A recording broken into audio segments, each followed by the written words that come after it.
long time. Well, we're winding down, final hours. I wanted to share with you guys some things.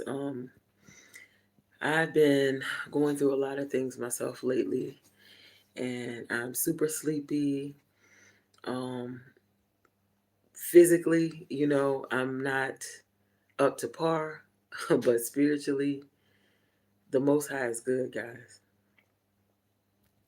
I want to say that um, we are approaching the time where we really need to leave America. People have been having more and more dreams, and it's just time. It's time to go. You know, um, keep your eyes and ears open.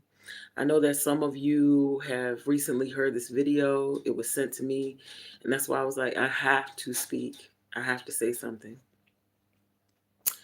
Um, God is going to speak to us. The Most High God is going to speak to us. We need to open our ears and listen, and make the right choice. When it's time to go, it's just time to go.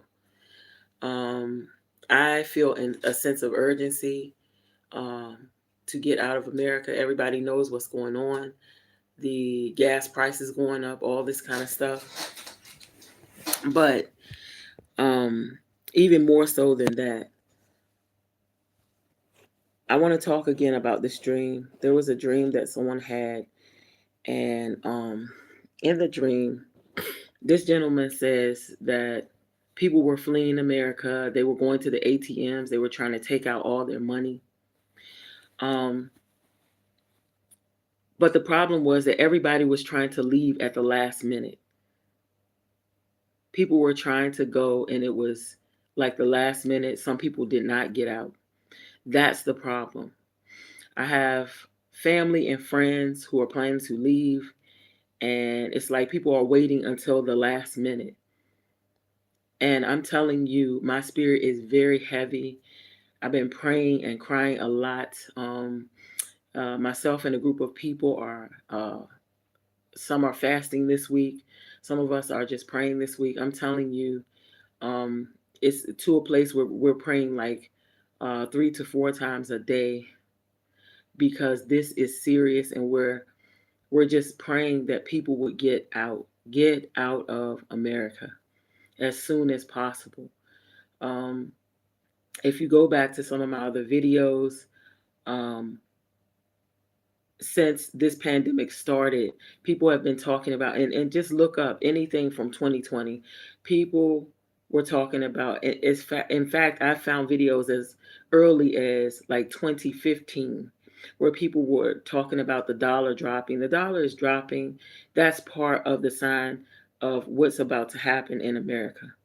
You see what's going on with Putin, Ukraine.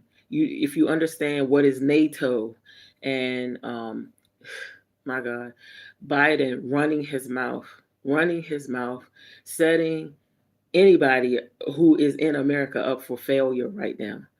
It is time to go. I don't know what other sign we need.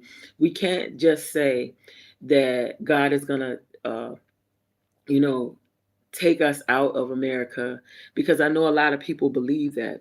And sometimes when somebody has a dream or a vision, because someone recently had a vision, they say that people were running to ships, right? Dreams can be metaphors, okay? And what I received from his or his vision, what I received from his vision is that it's a metaphor, okay? It's time to flee. Those people were running to ships. Run to and take yourself a plane and get out of America. Get off of American soil. You don't know how much time you have left. If you think that what I'm saying is incorrect, you seek the Most High for yourself. Ask him what you're supposed to be doing. Okay? Because you can't just sit and wait. That's not what the children of Israel did before. History repeats itself.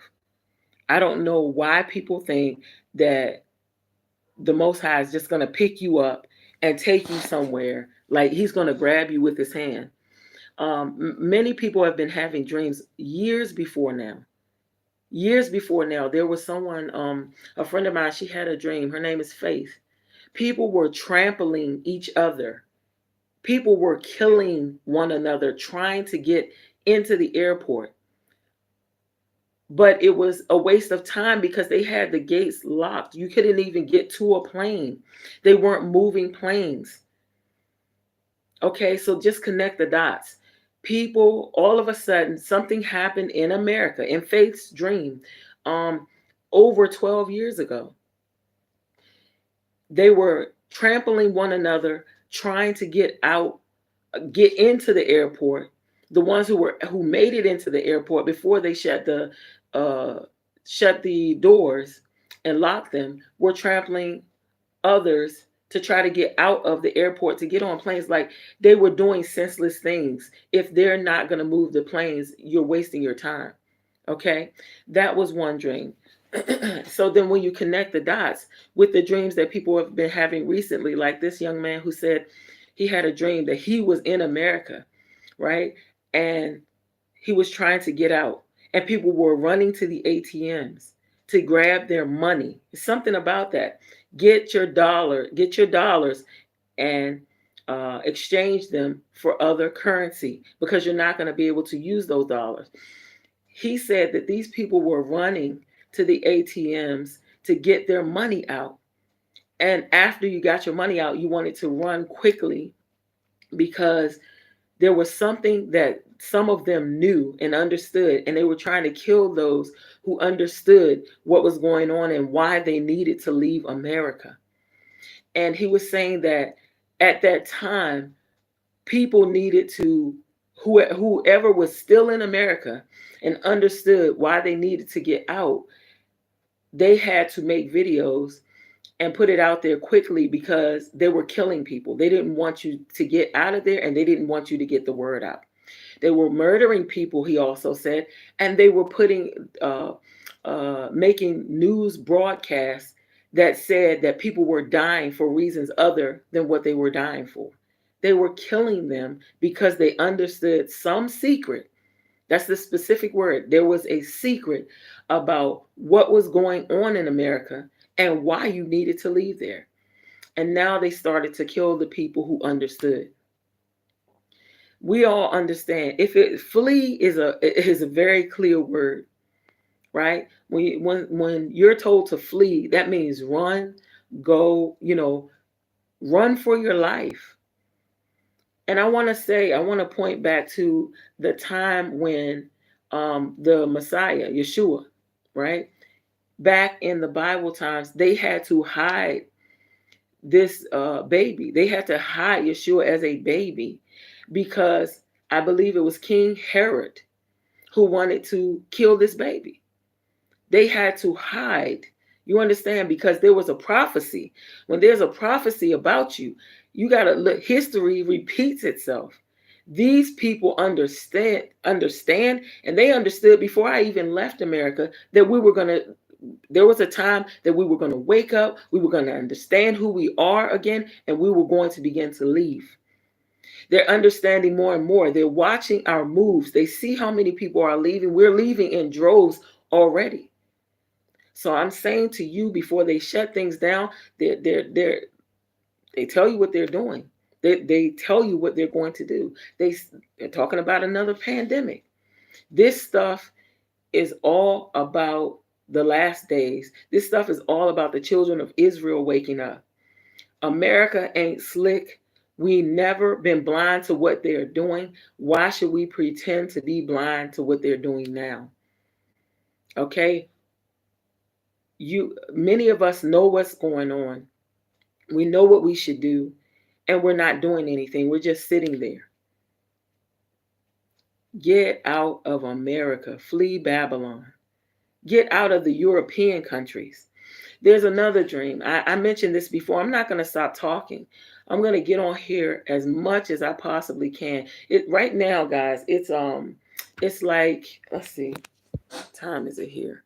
It's about 4:38 in the morning. So I've been trying to figure out how I can get on here, and I want to do lives because I want to.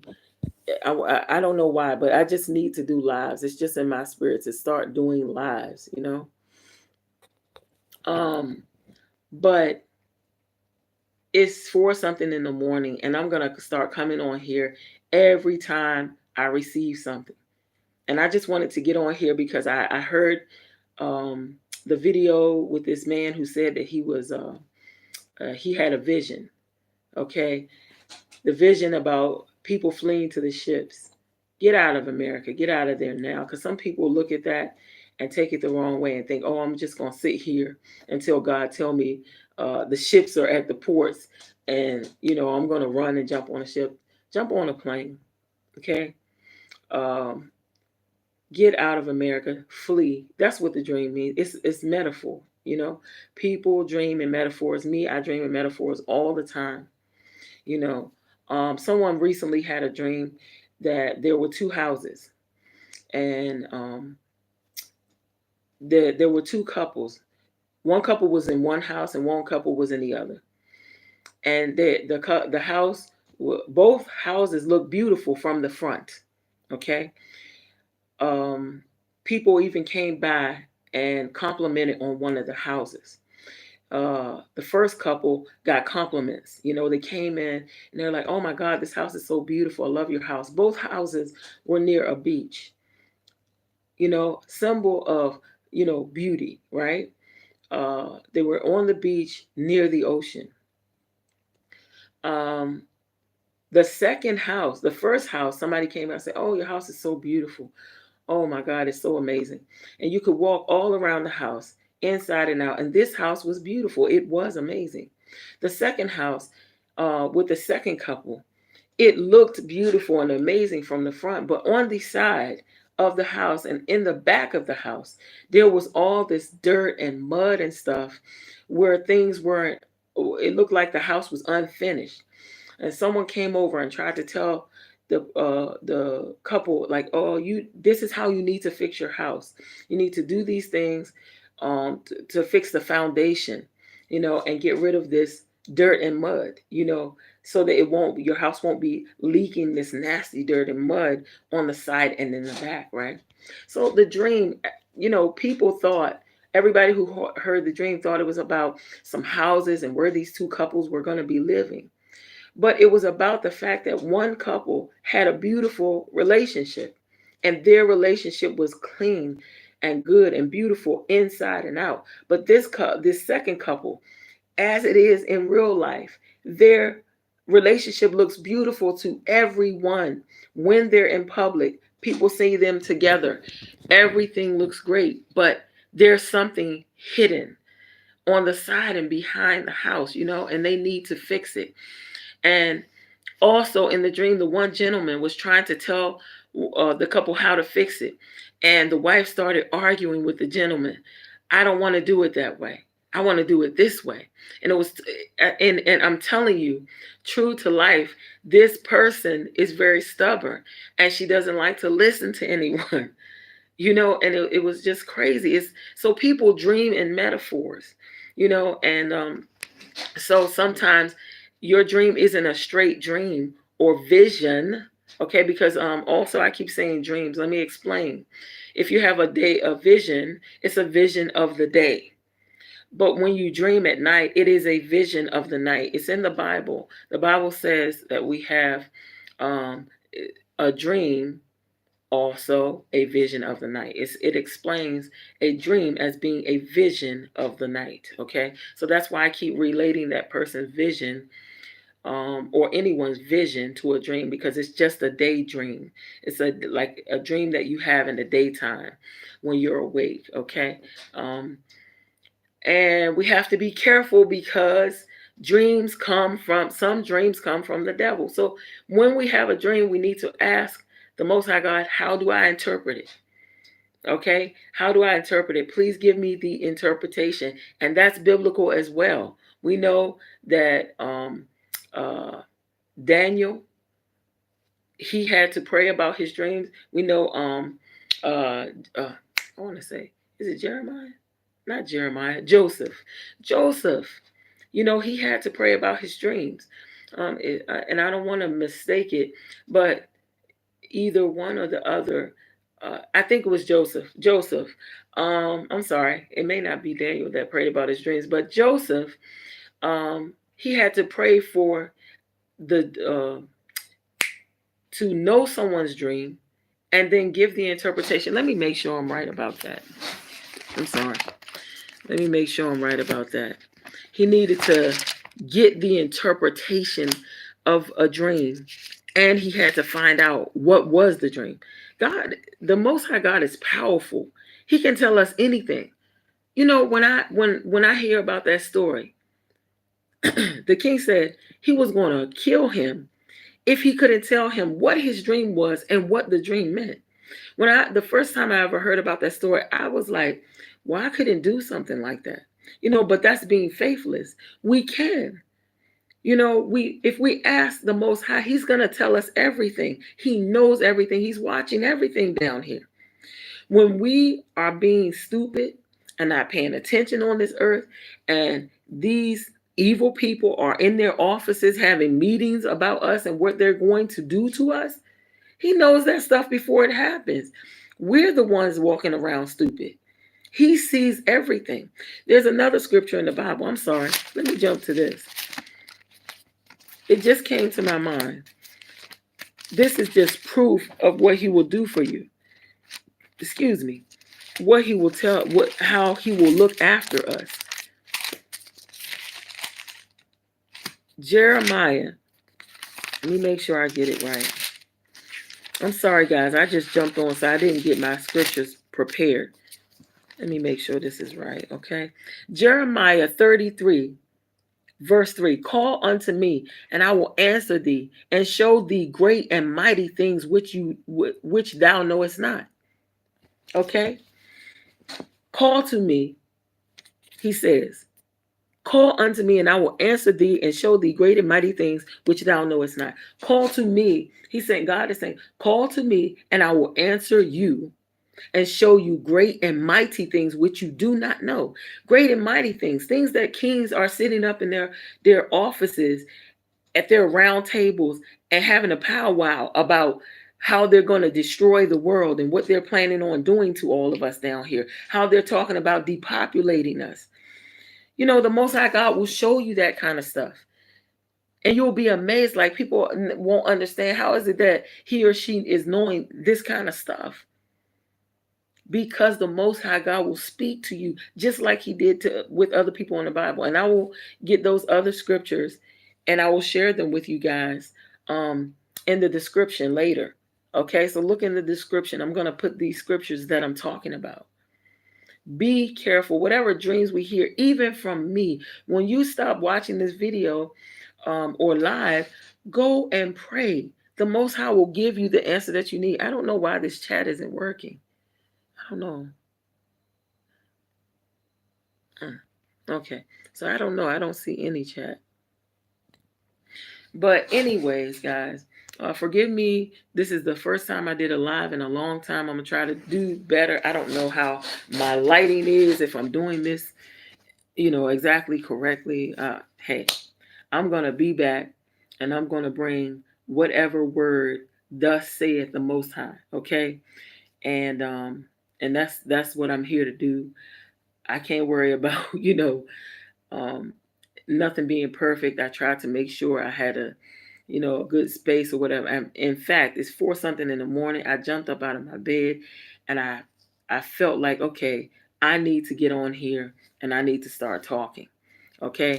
I'm going to come back to you guys and be more present here in our, the community of believers who know what's going on in these last days. And I believe this: anybody is a believer who that the Most High is speaking to them. Let me tell you something. If people are getting dreams and visions and their messages that they're receiving from the Most High are lining up with what's in your spirit. When you turn on a video and that person starts speaking, I don't care if they white, black, Chinese, Russian, you know what I'm saying? Y'all know where I'm going, okay?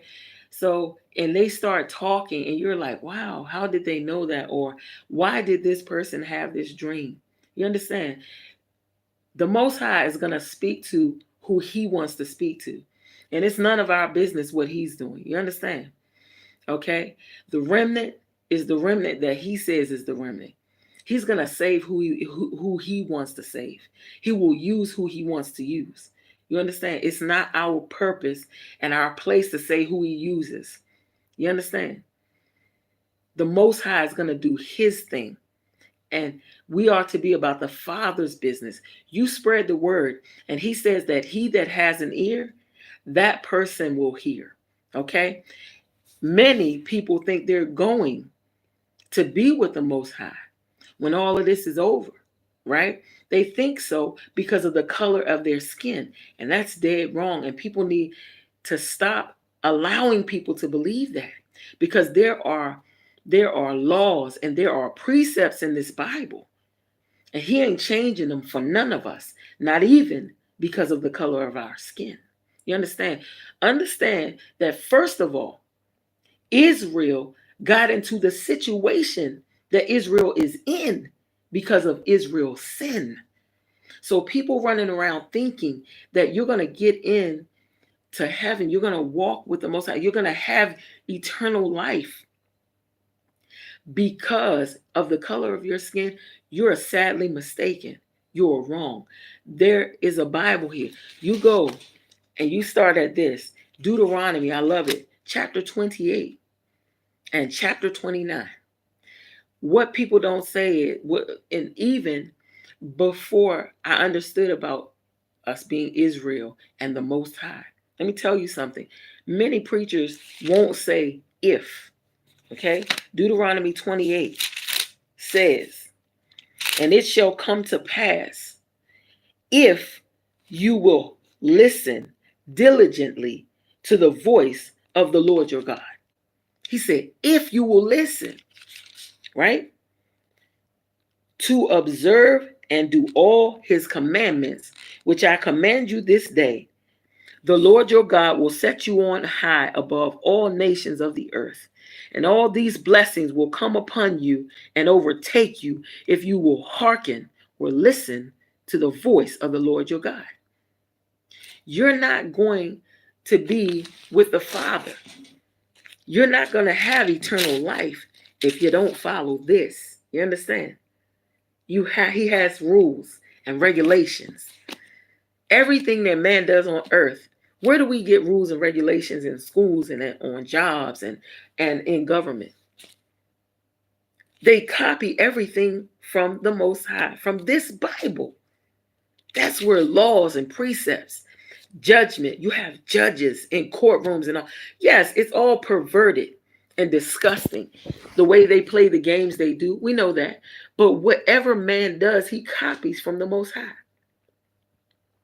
Even the fact that the Most High gives you visions and dreams, right? He gives you visions and dreams to, as it says in Job, hide pride from man and hold his back. And hold his soul back from death. You understand? To give you an opportunity to repent, to change, to make you go right when you're going left. He gives us dreams. So the devil, he steals this concept that a human being, the way that the Most High made us, our minds do not understand the difference between a vision or dream and reality, something happening right there in front of us. So they play with that. They show us these videos and these movies that are so messed up, and they get stuck up in your mind. And now you have what? People going out and shooting people because they're playing these video games that are like what? Virtual reality. The human mind doesn't really know the difference between what we see in a vision, a dream, a movie, right? A video game, and what is really happening in front of our faces. So they play with that stuff. Man, get in your Bible and you will start to understand some things. And you will start to guard your eyes and your ears You can't be listening to know anything, and you can't be watching know anything, because it's the same as a dream or a vision. Get into Deuteronomy chapter 28. There's more that he says about if you obey me, if you live for me, if you walk with me, right? And follow my commandments. Let me guide you, right? He's saying all these blessings are going to come upon you in Deuteronomy chapter 28.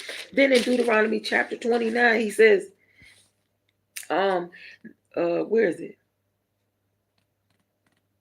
No, I think it starts before, is it? No, not this one. It's Deuteronomy. I think it starts before 29. Let me see. The Lord shall smite thee. Here it is. It starts somewhere in 28. He says, look at this. He says,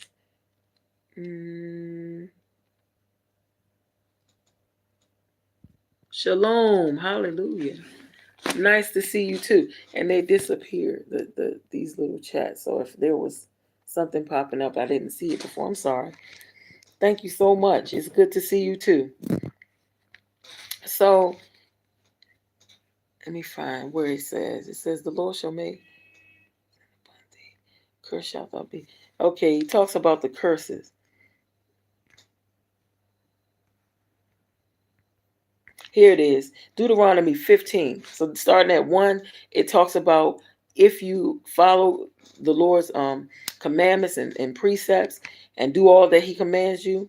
From verse 1, it says, these are all the blessings that will come upon you. And then at Deuteronomy 28:15, he says, but it shall come to pass if you will not listen to the voice of the Lord your God, to observe, to do all his commandments and his statutes, which I command you this day, that all these curses will come upon you and overtake you. Come on. So you got to read the word. And I'm telling you, we're in a place where you don't have to listen to what nobody's saying. You can go and get yourself a confirmation. 2 is a confirmation. If I say something, you pray about it, the Most High can give you a dream. He can give you a dream. I'm no better than you. No preacher. You don't even need a preacher. Y'all give me a minute. I'm going to come right back because I'm going to get my computer so I can find these verses that are popping in my head. I want to tell you why you can get the same word from the Most High that a preacher. So many things are coming into my mind and I cannot get it all out at once. I'm going to tell y'all why you don't have to have a preacher to tell you anything. I'm going to tell you why you ain't got to come to Chauny's channel and get no word, but you can get a confirmation. You know why I love to listen to people? People say, oh, you're always listening to these people. Why you follow everything that these people say? I don't follow nothing what nobody say.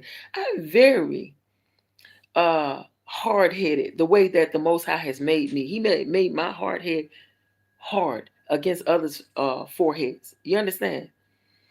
He put words in my mind so that when people come, they can't take away from me the foundation that he laid in me. Okay? So I don't listen to nobody, but what I love is, and this is how you should be. When you see someone speaking something that's already there, that you know that you heard from the Most High in your spirit when you were alone in the secret place, you understand, in prayer, in a dream, in a vision of the night, then you get happy because, wow, someone all the way on the other side of the earth is hearing what I heard from the Most High in my time alone with him. That's an amazing feeling. 2 is a confirmation. I'm gonna get y'all these scriptures, okay, to back up some of the stuff I'm saying, okay? All right, hold on. Let me grab my computer.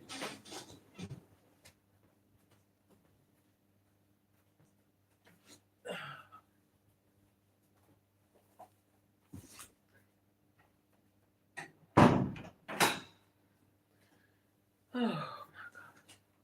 I'm coming, guys. I just got up and just did this. Y'all know. I'm just doing it. doing it just like he give it to me. As I am, right? As I am. And when you do something, sometimes you do something as you are. You come as you are. You ain't always prepared. But I'm here. I'm trying to tell you, like Miss Seeley said in The Color Purple, right? I might be old, tired, and ugly, but I'm here. You know, I'm here with the word. I love the word. I'm telling you, I'm getting excited now, y'all. I'm ready to dig in and share some more stuff with y'all. I can get this right. I'm sorry, guys. I'm gonna be on my desk and everything next time, because I'm gonna try to set something up where I wake up like this. And again, y'all, I'm gonna tell y'all who's coming in. It is 4:59 a.m. here in Tanzania, Dar es Salaam, Tanzania. I'm still over here. Y'all, as y'all know, we have to go in and out this country. And I've been visiting some other places, and I'm going to decide where I'm going to be soon. I was just watching a video here. That was what was playing. Um, about what is it, guys? Citizenship update on citizenship in Ghana. This is somebody's channel, Ivy Prosper. Y'all know Ivy Prosper. I'm gonna decide where I'm gonna be, settle down permanently, and so now that I'm gonna be on here more, y'all gonna find that out soon. Um, Maybe within the next 6 months or so. Um, Let me find these scriptures I'm talking about. Let's see here. I need to download a Bible for real, because I now gotta go online and use this hotspot, and hopefully that'll work. Yeah, while I'm online here, and won't mess up too much because I'm not gonna be on no videos. Just gonna be using the Bible. Quick searches. Okay, so Job is one of the ones. Where is it? He said, God speaks once, yes, twice. God speaks once, yes, twice. That's why I'm saying two is a confirmation. I want to back up what I'm saying so you guys can understand and you can use these things. We ain't got no time, people. Anything you know and understand. Some of y'all have some wisdom, knowledge, and understanding. Maybe you don't share. Share. Because as I said, the Most High is going to give knowledge, wisdom, knowledge, and understanding to whoever He wants to give it to. That's His option and His choice. Um, He does what He wants. We don't have the choice to say who God is going to speak to or through, right? So Job chapter 33, verse 14. For God speaks once, yes, twice, yet man perceives it not. Yet man doesn't catch on. He speaks two times. He says, in a dream, in a vision of the night, when deep sleep falls upon men, in slumberings on their beds, right? He says, then he opens the ears of men and seals their instruction. This is what they try to do to us with these videos and stuff. Videos and movies and all this, right? That he may withdraw man from his purpose and hide pride from man. He keeps back his soul from the pit and his life from perishing by the sword.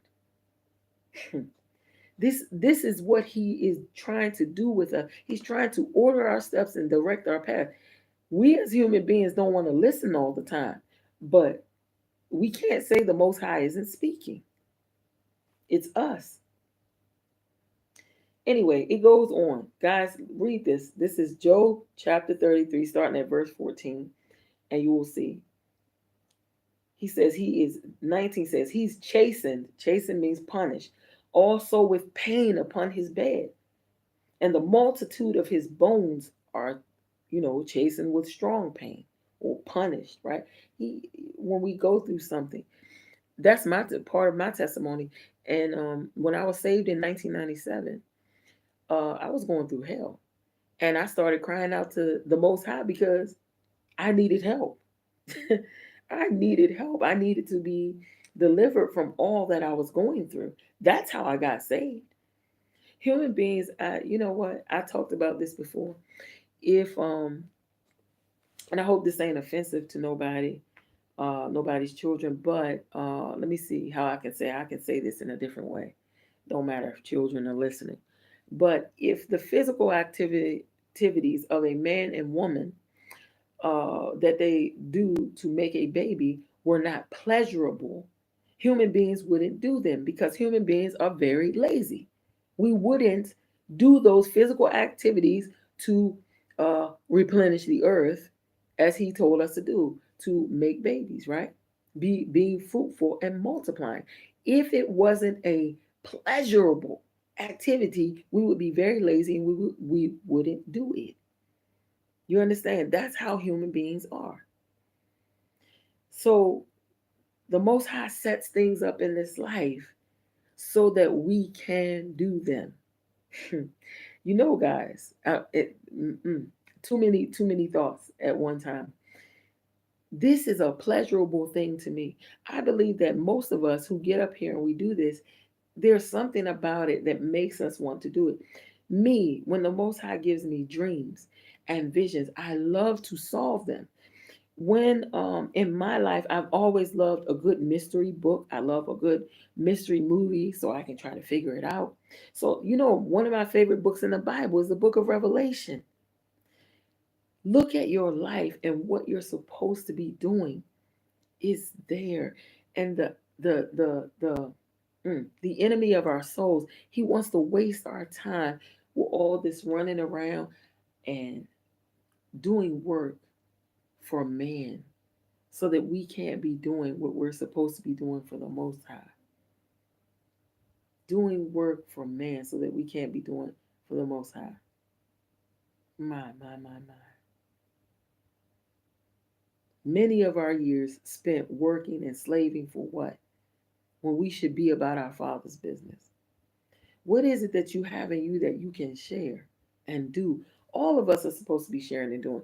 Let me find this other scripture before I forget about it. This is very important, more than many things I've said here, okay? About the fact that you can get a word from the Most High just like I can get it. And no preacher, you don't need a preacher. He said it, not me. Let me show you.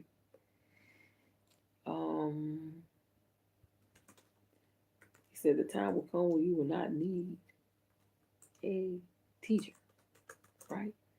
But what I'm saying should be a confirmation. Shalom. Good to see you, Adara, 78 vet. Hey, girly. Hey, girly. Hey, girly. It's been a long time, Deanna. Deanna, how you doing? Okay, now let's see here. Let's see. Let me see if I can find that. If I remembered it correctly. Usually I remember. Guys, you know, my weakness is that I don't always know chapter and verse, but I know what the word says, right? That's my little weakness. But, you know, I still can flip through the Bible and find what I'm looking for, you know? So,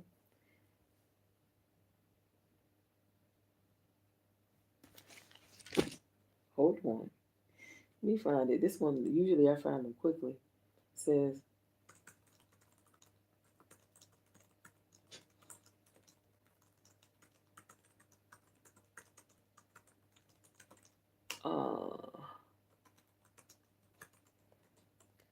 hey, girly. Oh, it is. It's so good to see you too, Adara. So it's your weakness too. You do the same thing. Let's see here. Here we go. I think this is it. Okay. I don't, and maybe it's in more than one place, guys. Okay, here we go. Let me see. It says Second Timothy uh 4:3-5. There will come a time when people, oh nope, that's not the one. That's talking about sound doctrine. Okay, let me try this Hebrews 11:8 and 8:11. Let me see if this is it. It says, no longer will they teach their neighbor or say to one another, know the Lord, because they will all know me. I hate this NIV though. Can't stand the NIV, y'all. It says, King James Version says, and they shall not teach every man his neighbor and every man his brother, saying, know the Lord, for all shall know me, from the least to the greatest. Ha! From the least to the greatest, y'all. This is Hebrews 8:11. Go read it for yourself. You, all of us know the Most High. You don't need nobody teaching you. When I look at other people's stuff, it's confirmation of what he has already put inside of me. And that's what it should be to you. You understand? Hallelujah. You know, thank you, Father. Let's see, Hebrews 8:11. Let me read it in another way, in another, and see what else it says. What am I doing? I just put 8:11. I'm still sleepy, y'all. I got up and just got busy. I said, let me go wipe my face and get online. And that's his, oh, why am I doing that when I wanted to read the full chapter? Okay. Uh,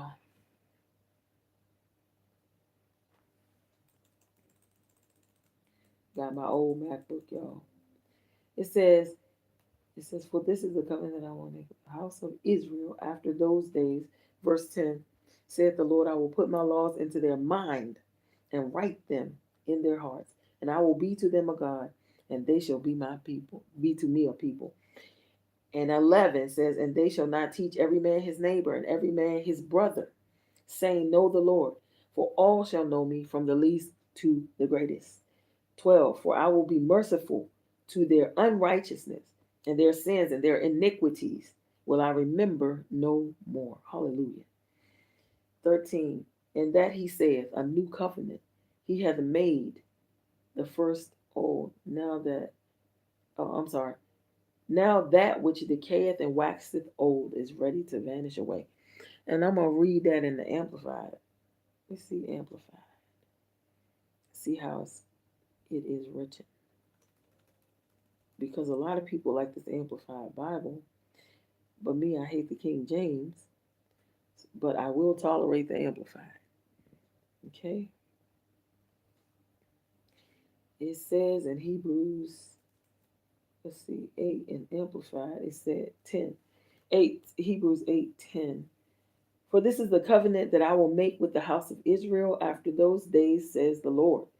I will imprint my laws upon their minds, even upon their innermost thoughts and understanding, and engrave them upon their hearts, affecting their regeneration. And I will be their God, and they shall be my people. 11, and it will not be necessary for each one to teach his fellow citizen, or each one his brother, saying, know by experience, have knowledge of, in brackets, the Lord. For all will know, in brackets, me by experience, and have knowledge of, in brackets. And now this isn't in brackets, me from the least to the greatest. You guys can compare the Amplified to the King James Version if you want. That's what I do now to help people to understand, because King James is just beautiful language. You know, I'm a writer and I love that kind of language, so um, to make it simple and plain, you can compare it to the Amplified Bible. So, yeah, that's what I wanted to say to you guys. He said that there would come a time that we would not need someone to teach us. I didn't say it. He said it. It's here. You understand? And God speaks once, he speaks twice. Everything should be a confirmation. Somebody's saying something, go get a confirmation. That God is having that vision about people waiting until some ships come. Okay, they may come. But if they don't come and it was meant for you to get out of there and flee, then what happens? Right? Look at what's going on in America. Right? You know what? America has been so untouchable all these years that it seems that this can't happen. But I'm telling you guys, let me find this scripture. This is some years back on my own, guys. I keep telling you that. It's not because I'm different than anybody. It's because I just believe that God is here. The Most High, he can talk to me. He can talk to me like he can talk to some preacher, male or female preacher. I'm just, hey, I believe. He said, believe. So we can believe and he'll speak to us. And I want you to know something else. Okay? Oh, where is it? I have to remember the words.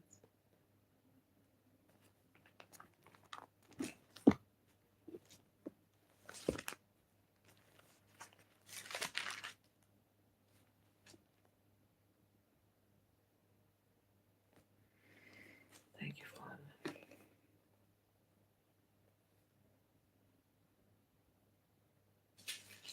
I'm on my phone live, guys.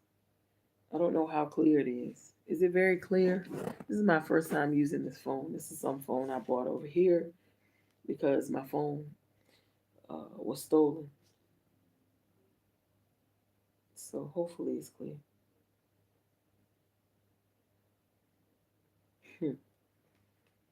Daniel 9. Looking at some stuff in Daniel 9.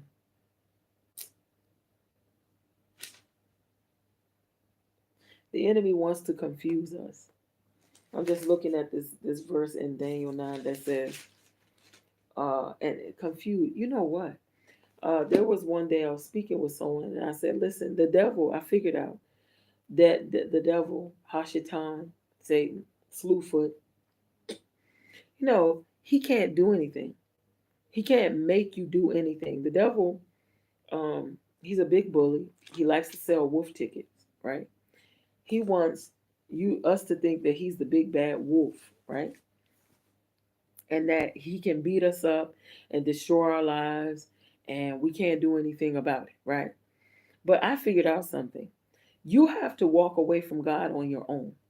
You have to walk away from the Most High on your own. Every time I've fallen into sin and had to get back up again, I had to go and do that. I had to destroy my life. I had to take part in that. You understand? The devil can't do anything. He cannot stop us. You understand? We have to walk away from the Most High. So what he does is that he tries to confuse us. If he knows that he knows that we want to be with the Most High. He knows we want to walk in righteousness. So he's like, okay, so I know that the Most High wants her to go this way. Let me see if I can confuse her and trick her, deceive her or him into going that way. That's what he does. And so now we have this thing. We all know we're supposed to flee Babylon. We know something's going to happen in Babylon. Now it's a big confusion. Should we wait or should we go? Isn't it something? He can't stop us from doing anything, so he plays games, mind games. But the way to stop it is to stay in your word. Okay, this week, myself and a group of people, we're praying all week long, right? We're praying, we meet up together and we pray at certain times of the day. I refuse to let anything. So you see, guys, it's like what 5:17 a.m. You hear the birds. Um, I refuse to let anyone stop me. I'm not doing it. I don't care what somebody can say. Oh, I'm sorry, my toe is falling off. You know what I'm saying? Whatever the case may be. Come on, let me drag you over here to the prayer meeting. You know what I'm saying? Because we need to pray. It's a lot going on. You know. So, guys, we need to be in prayer, serious, heavy, deep prayer right now because it's too much going on. And you don't have to be confused. If you stay in prayer, the Most High will reveal to you what you need to hear. There are many ways that the Most High, when we say, God told me, or the Most High spoke to me, you know what we're saying? We're saying that somebody walked up to me and started telling me something, right? And the person could just be telling me a story or they could be telling me a dream, right? That's how what we mean um by the Most High told me something or God told me something. We're not saying, you know, we heard him speaking directly in our ear. No, most of us, when we hear something, the Most High told us through a dream, a vision. Someone else told us their dream, their vision. Someone told us, was just giving us a piece of advice. And we're like, oh my gosh, like inside, you've been asking the Most High about that, right? And y'all like this video. 6 people like this video. Like this video, please. When y'all come in, please like this video because I want to try to see if my videos can get out there where people can hear them, you know. But um, you get the confirmation from people, you know, from your dreams. You can look, let me tell you something. I've gotten confirmation through a movie. I done seen a movie on TV and I said, wow, this is saying the same thing, the Most High. Not the whole movie, but just some portion of the movie. I'm telling you, he used whatever he wants. I'm not telling you to go watch no rated R movie because I don't go watching those movies. Or a movie that has a bunch of violence in it. I'm not about that life.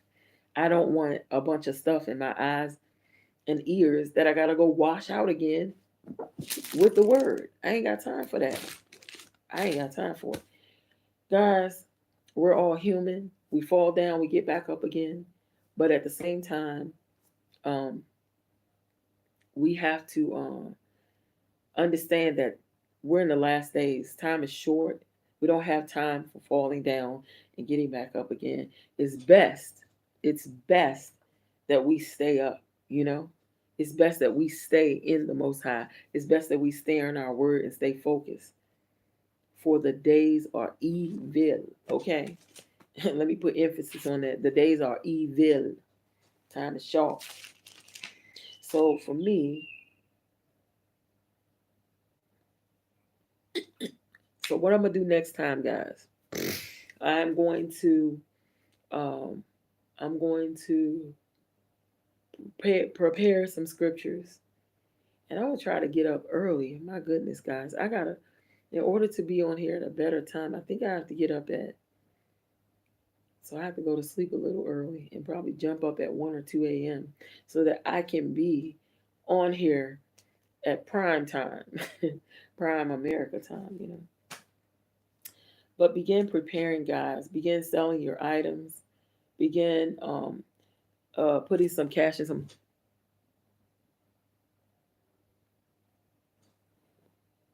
Yes, I saw that. Actually, someone sent me that video. I hadn't been on YouTube in a while, either listening to videos, um, or either listening to videos or making any myself. But I saw that someone sent me uh, TOTW Ministries video, and I saw that. And I saw where he was talking about the ships and everything. That's why I say I want to make it clear that that could be a metaphor, but pray about it. And if the Most High tells you to get on a plane, I'm sure He told me to go. I'm sure. If He tells you to get on a plane and get out of there instead of waiting for something, it's, you know, listen to the Most High. Don't listen to nobody else but the Most High, right? But I'm telling you guys to pray because I'm hearing, and many people are hearing, for you to flee. When it's meant for you to flee, it's meant for you to get up and get out of there. I want to tell y'all something about me and my life. Um, Many times in my life, I wasn't even saved yet. I didn't know the Most High yet. I was not filled with His Holy Spirit or Ruach Kodesh. I didn't have it yet. But I had dreams since I was a child. And I would come to my grandmother and different people, and they couldn't explain to me what was going on in the dreams. Years later, I realized that the Most High was telling me something through those dreams. Okay? Now, that's one thing. It lets me know, I'm saying it because it lets me know that the Most High was with me for a long time. I just didn't realize the Most High was with me. I didn't know what was going on. I didn't know what was happening, right? But He was there. He was protecting me. Some of you already know I was raped when I was 6 years old. I was gang raped. When I say raped, this guy, he broke my hymen, right? Um, a grown man, six. Just you can understand. It was heinous. It was too much for a child's mind. I lost my mind for a long time because not just because of that one time. Then when I was 8 years old, I was gang raped. Then I was 14 years old, I was gang raped again. When I was eight, it was about seven guys. When I was 14, it was four guys. And uh, mm, so my mind was disturbed for a long time, a long time. But I used to hide what was going on in my mind. And because I didn't want anybody to try to lock me up or anything, I understood what was going on in life around me. And so the Most High, He kept me. He was with me all that time. Um, but I didn't know the Most High until September of '97. I didn't get a relationship with Him until then. But when I got my relationship with Him, it was just like everything was clear. Let me tell you something else that used to happen to me. I would hear something like, you need to get out of here. I would leave, and then something very bad would happen. Or the Most High would maneuver my life, and then something terrible would happen. Let me tell you, here's a quick short story. Matter of fact, I'm going to come back with this because I don't want this to be too long. No, I may as well finish it because I'm going to wrap it up. I'm going to close it with this. Um, the Most High, we need to pray every day for Him to order our steps and direct our path. That's a Bible verse. I'm gonna go back through this video. I'm gonna put all the verses in the description of this video. Okay. If you ask Him to order your steps and direct your path, He certainly will. When He ordered my steps and direct my path, when I didn't even understand who He was, but He knew I loved Him. My grandmother taught us about God when we were very young, and I loved Him and I knew He was there, but I didn't fully understand Him. You understand? So let me tell you, I was at 19 years old. This dude broke up with me. I was very, very depressed and sad. When the guy broke up with me, I was in the house and I was depressed and maybe near suicidal. But I was so depressed. I just wanted to stay in a dark room. I locked myself in the room and I wouldn't eat. My mom tried to get me to eat. Amen. Amen. In all your ways, acknowledge Him, and He will direct your path. Um, so my mom would try to get me to eat. I wouldn't eat. So my mom, she ended up telling me, and she just thought she was trying to make me feel better. She didn't know what she was doing. Trust me, she just was trying to make me feel better. She said, "Go out." She was like, "Look," she was like, "Look at yourself. You're so beautiful. You don't need this guy. You can get any guy you want. And that was her philosophy. She was just trying to make me feel better. That's one thing I can say about my mom. She was very good to us, and she was just trying to make me feel better. And she would always try to encourage us. That's where I get it from. So she was like, "Go out, dress up. I'm gonna watch your baby for you because I already had one baby." She was like, "I'm gonna watch your child." My child at this time was 6 months old, right? She was crawling. Grace. So I went out with a friend. Somehow I ran into this friend, Angel. Friends, Angel in disguise. Listen to this. Listen to this story, guys. Angel in disguise. Oh my. The enemy wanted me dead, y'all. Listen to me. And this is that I had no knowledge of the Most High except for that when I would go through something very bad, I would cry and say, "Please, God, help me, God, please help me." So I ran into this chick named Angel. At this time, Angel had become a drug addict. I did not know. Angel had become a drug addict. So She invited me over to these people's house. She was like, come party with me. I didn't know. Angel, when I left from the neighborhood where she was, when me, my mother, and sisters left from that neighborhood, Angel was just a regular chick like me. Like we drink something now and then, like alcohol or beer. I didn't like alcohol or beer very much. I drank it to be social, um, and smoke some weed sometimes.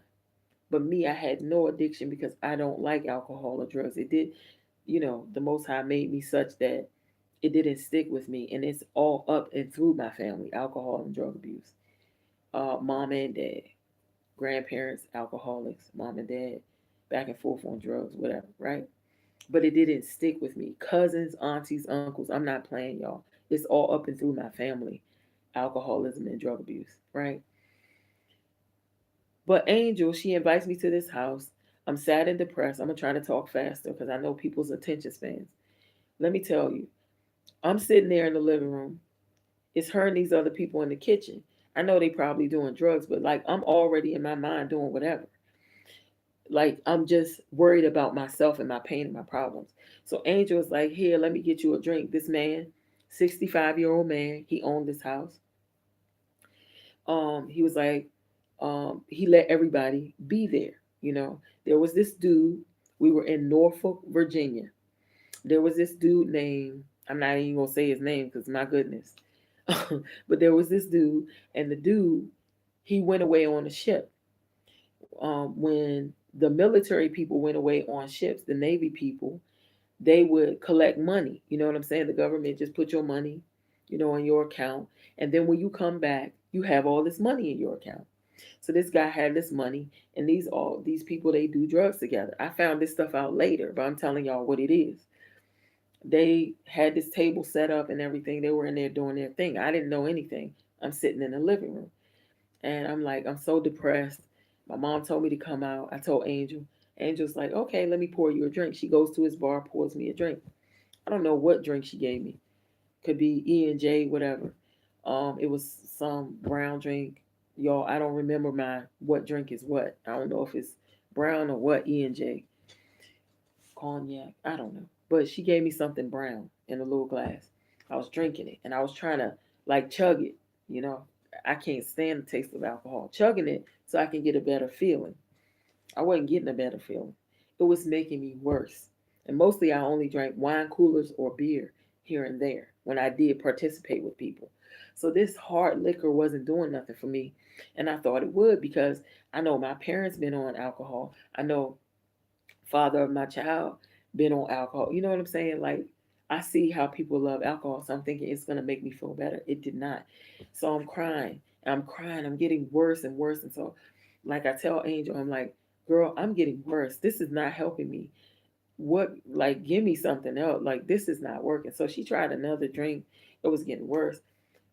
Whew, guys, I'm getting chills thinking about it. Here's the devil's advocate, right? She said, come into the kitchen. She said, come in the kitchen. I come into the kitchen. They have all this stuff set up on the table, like tools and everything. My God. Tools, like they have, they're doing crack cocaine. So y'all know what the tools are, right? Some of y'all. But I can tell some of y'all the tools. They had like these plastic bottles yeah, you got it right, sis. You know what's about to happen. She said, come in the kitchen. They got these plastic bottles that they done turned into like some kind of pipe or whatever. It's got a stem coming out of the side of it. They have like some other stuff. Like each chair has like this stuff in front of it. These tools, something to pack the I don't know, to fix the thing with, anyway, where you smoke. And it has a lighter, and it has some little, I don't know, some other stuff. I can't remember what the other stuff was. Anyway, there's a tray in the middle, man. They had this thing set up like, uh, I ain't gonna say professional, but like fancy. Like y'all doing this low grade drug, and it's just like fancy. So they had this tray in the middle of the table, and they had all these crack rocks on it, chopped up. or some was big and you had razor blades. They had razor blades so you can chop it down some more. My God, this is just disgusting, but it is what it is. This is what was my life. This is what happened to me. This girl, Angel, and these other men and women who was in the kitchen, they're just like, okay, sit down and try this because they don't want me to keep disturbing them. And this man had plenty money. He was sharing. He couldn't do this at home, by the way, guys, because he had a wife and children. So he was using this man's house, I found out. So they're like, here, try this.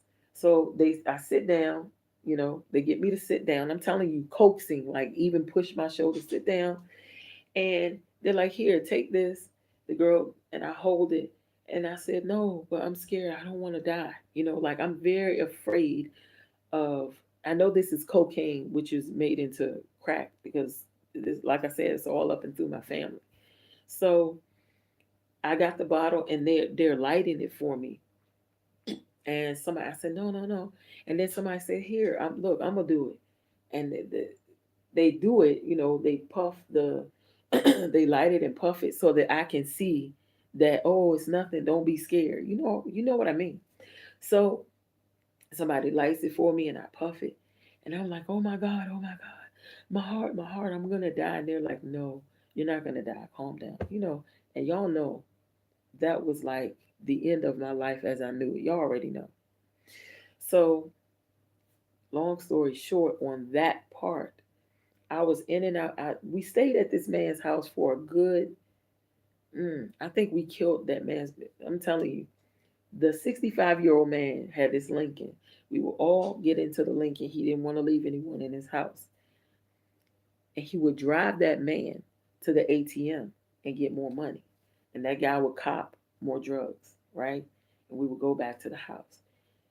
Once you take your first puff of, ooh, thank you, Father, crack, you can't stop. I don't care who you are. You don't want to do it, but you're going to do it, right?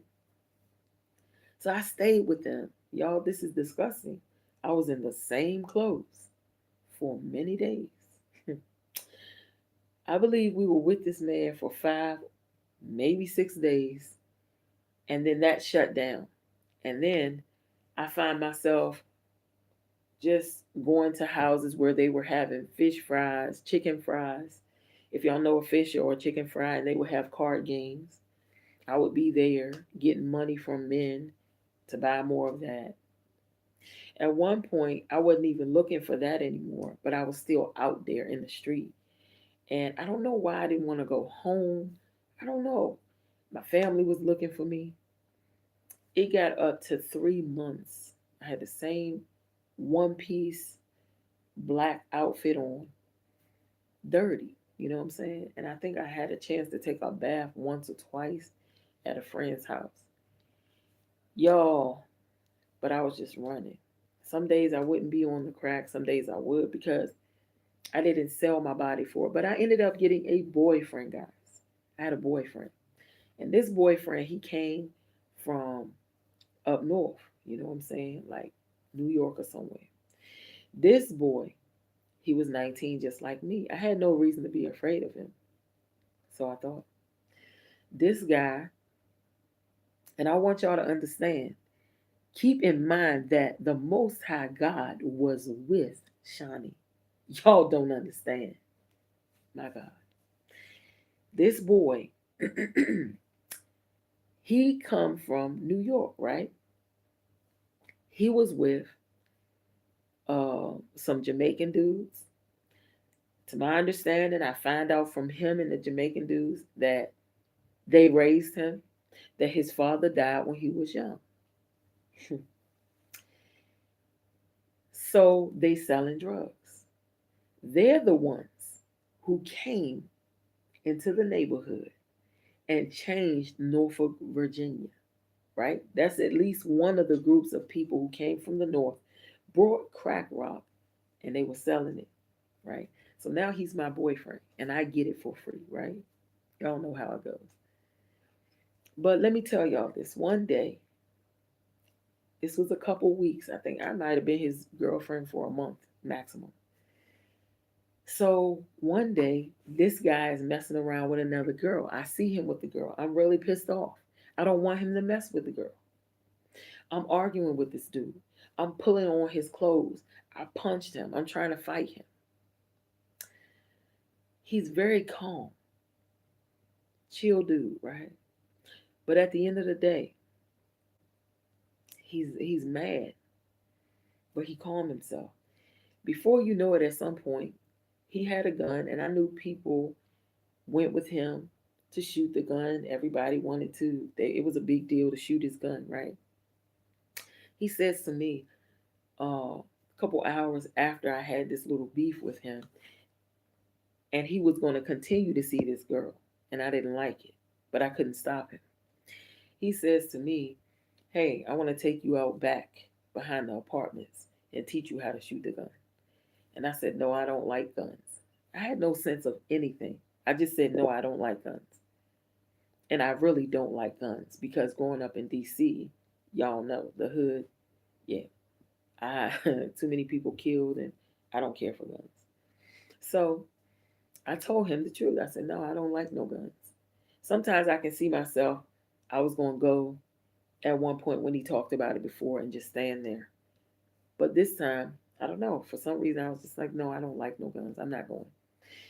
And I think by the end of that day or the next day, I broke up with the guy because he was determined he was going to keep sleeping with this lady and sleeping with me. He was feeding her crack, feeding me crack, whatever. Let me tell you something. I broke up with him, um, but the way I broke up with him, let me tell y'all. My family, I told y'all, was looking for me. I had been in the streets for 3 months, guys. Three. My mom and my sister pull up in the car with my little baby. They got a ride. They didn't have a car at the time. They pull up in the car. I think they had heard rumors about me. Mm, this was the most high. Let me explain why. When they pulled up, they said, "Sean," they saw me. I was walking down the sidewalk. And my sister got out the car with my baby. When I left, y'all, Grace was 6 months. She was 6 months and she was crawling. My daughter, my sister put my daughter on the sidewalk and Grace walked to me. And I cried and I grabbed my baby. And the crack, or whatever was going on in my mind that made me want to be in those streets, I don't know. I just know that this was supernatural.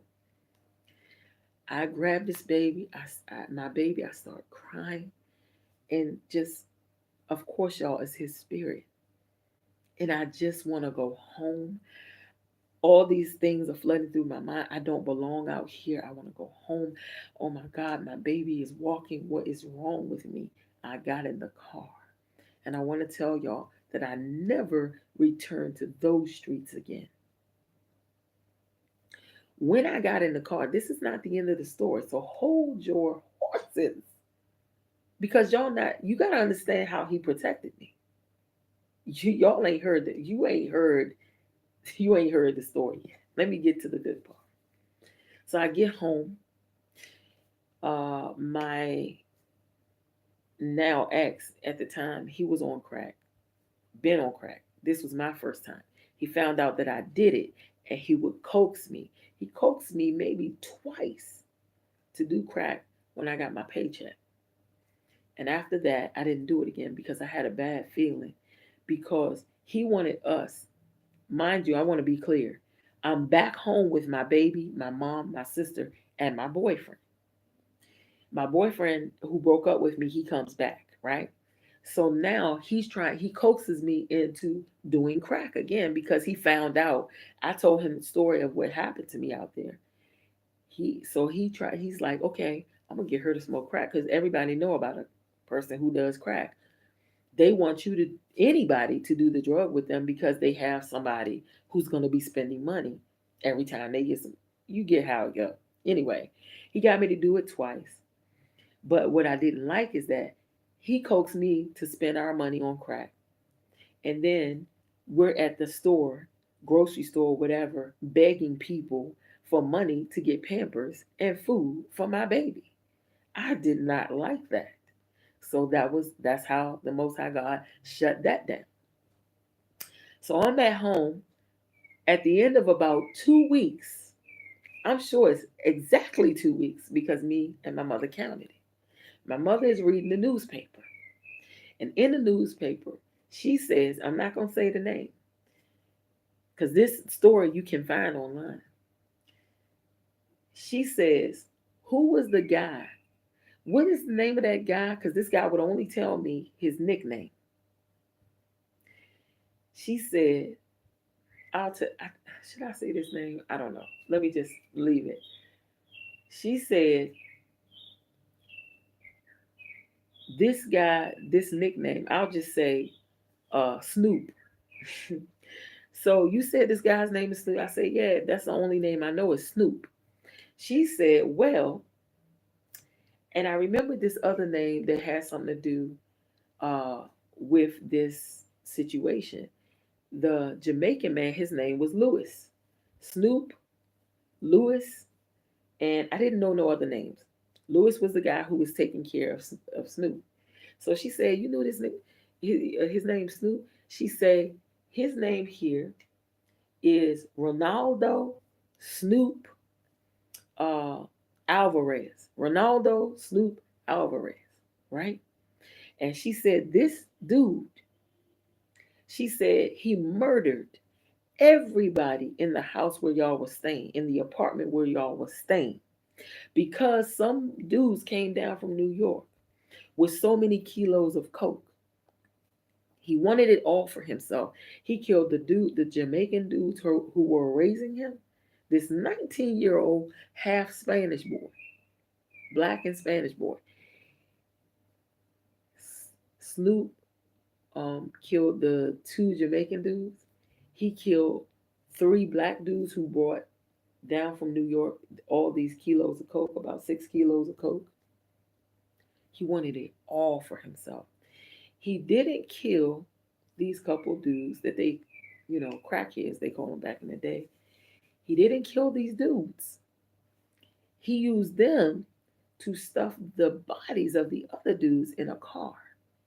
When the police found the car with these dudes' bodies stuffed in the car,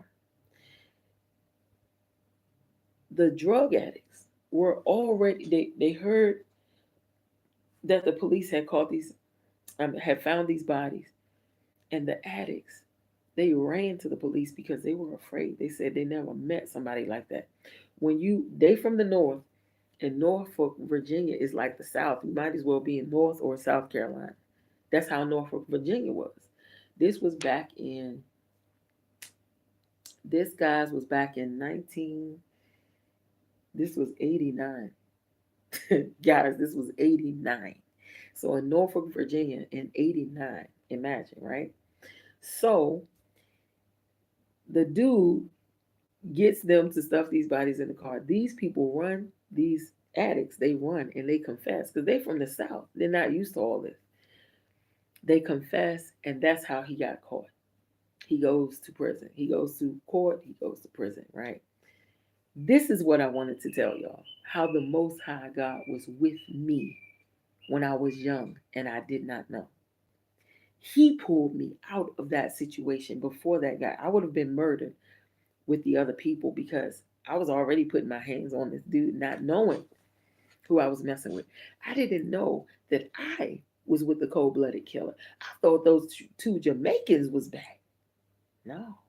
And later I find out that this young man, his father was murdered by them. And they raised a little boy because he was very young and he couldn't know or remember that they killed his father. Yes, please do. Thank you so much, lovely. Thank you. Thank you guys. But Deanna and Yvette, hey, give me thumbs up, all my peeps. Thank you so much. I'm going to be back every day. So I'm gonna cut this. But I just want to tell y'all that the Most High is with you even when you don't know He's with you. So imagine now when we ask him to order our steps and direct our path. Look how he ordered my steps. Look how he got me off of drugs. I've never been to no rehab. Come on, y'all. Look at the things that he can do for us. So nobody can lie to you or fool you or try to make you, you know, think that nobody can make you think the wrong way. They can try. The devil's job is to try. That's his job. He has to try to stop us. He remember though that he can't harm you. What he tries to do is play in your mind to make you kill yourself or something, do something stupid to yourself. When you want to live a righteous life, he tries to make you go to the left and do something stupid, right? So all he can do is try to confuse you. But my girl Lovely Africa can tell you. There's a book called Battlefield of the Mind by Joyce Meyer. The battlefield is here. So if we can get control of our minds, then Satan is just, we can see that he's like, some little ugly dwarf, you know, a troll, some tiny little troll, just making himself bigger than what he is. I'll tell y'all something. I've been watching these movies. Y'all go watch. These movies are great to watch. The Devil's Advocate. Look up The Devil's Advocate. You can find it on, maybe you can find it on, what do you call it? Amazon. The Devil's Advocate. You definitely can find Temptation by Tyler Perry. That's a Tyler Perry movie. I want y'all to watch these movies because it shows you just what happens in life. The Devil's Advocate is an old movie. Tyler Perry's Temptation is a newer version of what I think is, to me, it's a lot like The Devil's Advocate, but the new version. And it's a black movie. Y'all will love that. And it explains to you how the devil works in your life to take you down, to put you in sin. You know what I'm saying? So that you will destroy your own life with your own behavior. You understand? He's always there trying to push us to do something wrong. Temptation, tempting us to do wrong. So look at those two movies, and you guys will get a lot out of it. Thank you all for spending this time with me. I'm gonna be back. I'm gonna try to come on a lot earlier. Maybe a couple, like maybe I don't know if it was like 10 o'clock for you guys. Maybe I'll try to come on at 6 or 7 p.m. every day, which would be maybe 12 midnight or 1 in the morning. I don't know, but I'm gonna try. Mosquitoes. I'm gonna try to get on here and early for you guys because I want to go live. I don't want to always do, a video and upload it later. But I will do that just to get the word out. I want to share with you guys. Thank you all for watching. Um, y'all be blessed. I might be old. I might be ugly and tired, but I'm still here in the words of Miss Seeley. And I'm still here, y'all. Ain't it something? I disappear and then I'm here again. But I'm just busy trying to figure out what to do with my life. Where am I going to be? You know, Africa is a big place, y'all. There are many places to go. And I will give suggestions if y'all need it. If anybody's interested in Tanzania, I can explain to y'all about Tanzania. But the government is not what it was when Magufuli was here. Understand that. If you decide to come here, understand that the government is not what it was. And I'm gonna leave that at that. Okay. Um, I'll speak on things when I fully understand them. Because a lot of people tell me I don't know and understand, but I see a lot of things that I don't like here, y'all. I see, and that's why I'm looking around to see where I want to be permanently, and that's why I still have that visa where you got to go in and go out and come back in because I don't want to set down roots somewhere, and I don't have a lot of money. I'm waiting on a blessing. There's something that the Most High said He gonna bless me with, so I'm waiting on that and it's good. I've been waiting a while. I want to tell y'all again. Here's another, and then I'm gonna get off of here. I promise. The Most High have been holding back this money from me, and I know He's been holding it back from me because I would have settled here, and now there are more things coming out I need to know. So now I'm gonna go do some research, and I'm gonna make a wise choice. a good decision, Mm. Me and my daughter were talking about, why is this money taking so long to get into my account? There's something wrong. But there's nothing wrong. The Most High held it back because I would have settled where I am. And this is not I don't believe it's the place for me. It could be. I'm still praying. The jury's still out on that. But I believe that God, the Most High God, has prepared a place for me. And I believe that I'm about to make my choice soon. Okay. It's about visiting places, and I'm gonna have some things to tell y'all. The best thing about me being here is that I can tell y'all many things about Tanzania. I have learned everything that there is to know about getting a place, settling. If you want to just visit here so you can see for yourself, you know. Um, but yeah, now I want to say this is not the worst place in Africa. I just believe that there are some things coming soon. That's what I believe. I believe some things are coming soon within the next, year or two. Something might be coming down, and I'm waiting for a confirmation about that. So it's still, I believe, safe to come here now and visit whatever, so you can see for yourself. It's always good to see for yourself. Um, Rwanda, they got some drama going on over there. There's going to be mess in the world. That's why I say I'm praying on this, and I could be wrong. Maybe it's meant for me to be here. But I just feel uneasy about this place. I really do. I feel very uneasy. Something's gonna go on. But no matter what, if I'm supposed to be somewhere, if you're supposed to be somewhere, you're gonna be just fine. Okay? So we gotta find out where we're supposed to be and then stay there. And the Most High will protect us in that place. So we know that He's telling us to get out of Babylon, aka America, right? So get out of there for sure. And then decide where you want to be. Okay. Um,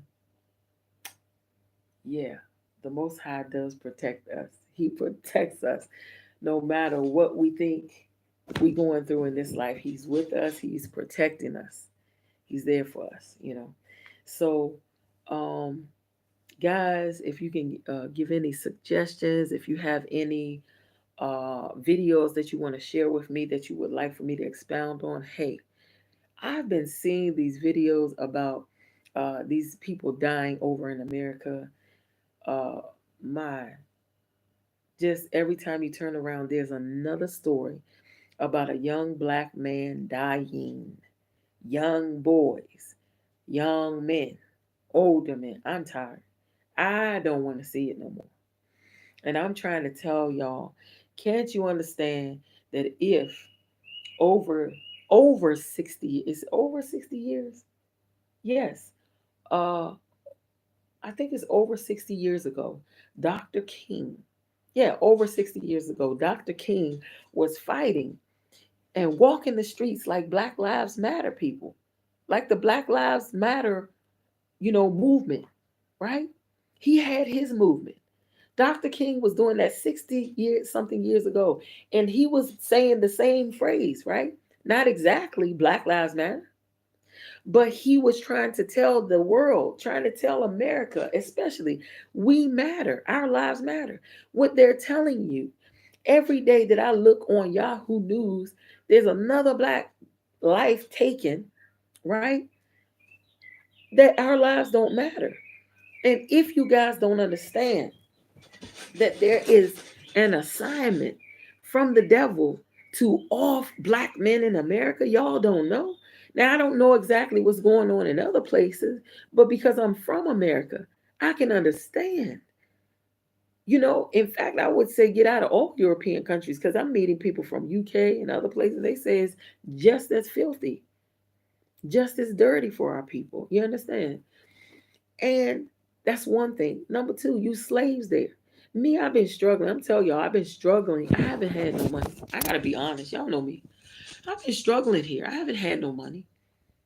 I haven't had much at all. But how in the world can you be somewhere, struggle, be able to go in and out the country, and feed yourself with hardly nothing? But in America, if I go over there right now, I'm finished. You understand? I'm not going to survive over there. The prices are outrageous. What are we holding on to? Get out. It's not no place for you to be. For what? What is it that you want in America that you feel that you need to stay in America for? Wherever you can get there, you can live a lot better elsewhere. There's a group of people. I'm not saying like I don't ascribe to everything going on with them, but I will say one thing: they travel around and they show you many things. The unapologetic nomads. They visit many places. Look at the places that they visit. Look at the prices they're showing.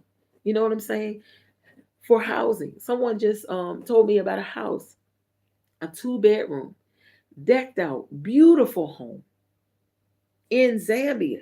You know what I'm saying? We have Gambia, Zambia. We have friends in Senegal. We have friends in Kenya. There any place you go right now, apart from America. And I'm telling you guys, before I left, I was moving. I was planning on moving to Texas. I moved to the southern. I lived in the southern portions. I was going to move to Georgia. I lived in West Virginia before I left because it's the closest to DC and Maryland. It doesn't matter. Prices are going up. You are a slave there. Here, you can take you can take a you can take a 401k with nothing but 300 or $500,000 in it. You can take a small retirement of 3 to 500,000, and I'm telling you, you can live for the rest of your life and be chilling. Wish I had it, but at the end of the day, I can survive here with nothing. I'm surviving here with hardly nothing, getting little odd jobs here and there. Uh, people blessing me, surviving with nothing until my other money come through. You know what I'm saying? So why would you be a slave in America? I'm telling you, when I was there, okay, I had a lot more money in my pockets, but I had to spend it all the time. I had a nice car, I had a decent job, but I was working 16 hours a day. 16 hours a day minimum. Sometimes I would work more because I was super duper stressed in my relationship. I know that guy, he's probably stressed because America is stress, honey. When thank you, Father. When you leave America, get on the plane and you get on some other soil, you feel different, guys. You feel different. Now, me, I haven't been sleeping lately and I probably look like it. But that's because of what's going on in the world, things changing, like, and it's kind of like I'm concerned for the people over there. That's where I was born. That's where my family and friends are. But I decided that I can't worry about it. I got to pray about it. And I got to speak up and tell people, get out of there. There are so many reasons, even if this wasn't going on. Why would you stay somewhere and struggle like that? It doesn't make any sense.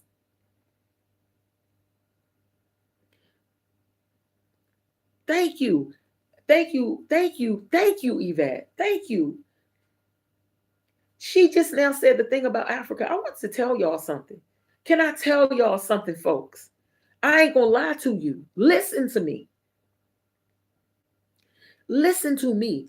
When you can walk into the woods, what we call the woods there, you can walk into the forest here. They say forest. You can walk into the forest and there are trees and there's neighborhood food. There's neighborhood food. The people, if you're in a certain neighborhood and there are mango trees and there are avocado trees and there are chungwa, avocado is parachichi, you understand?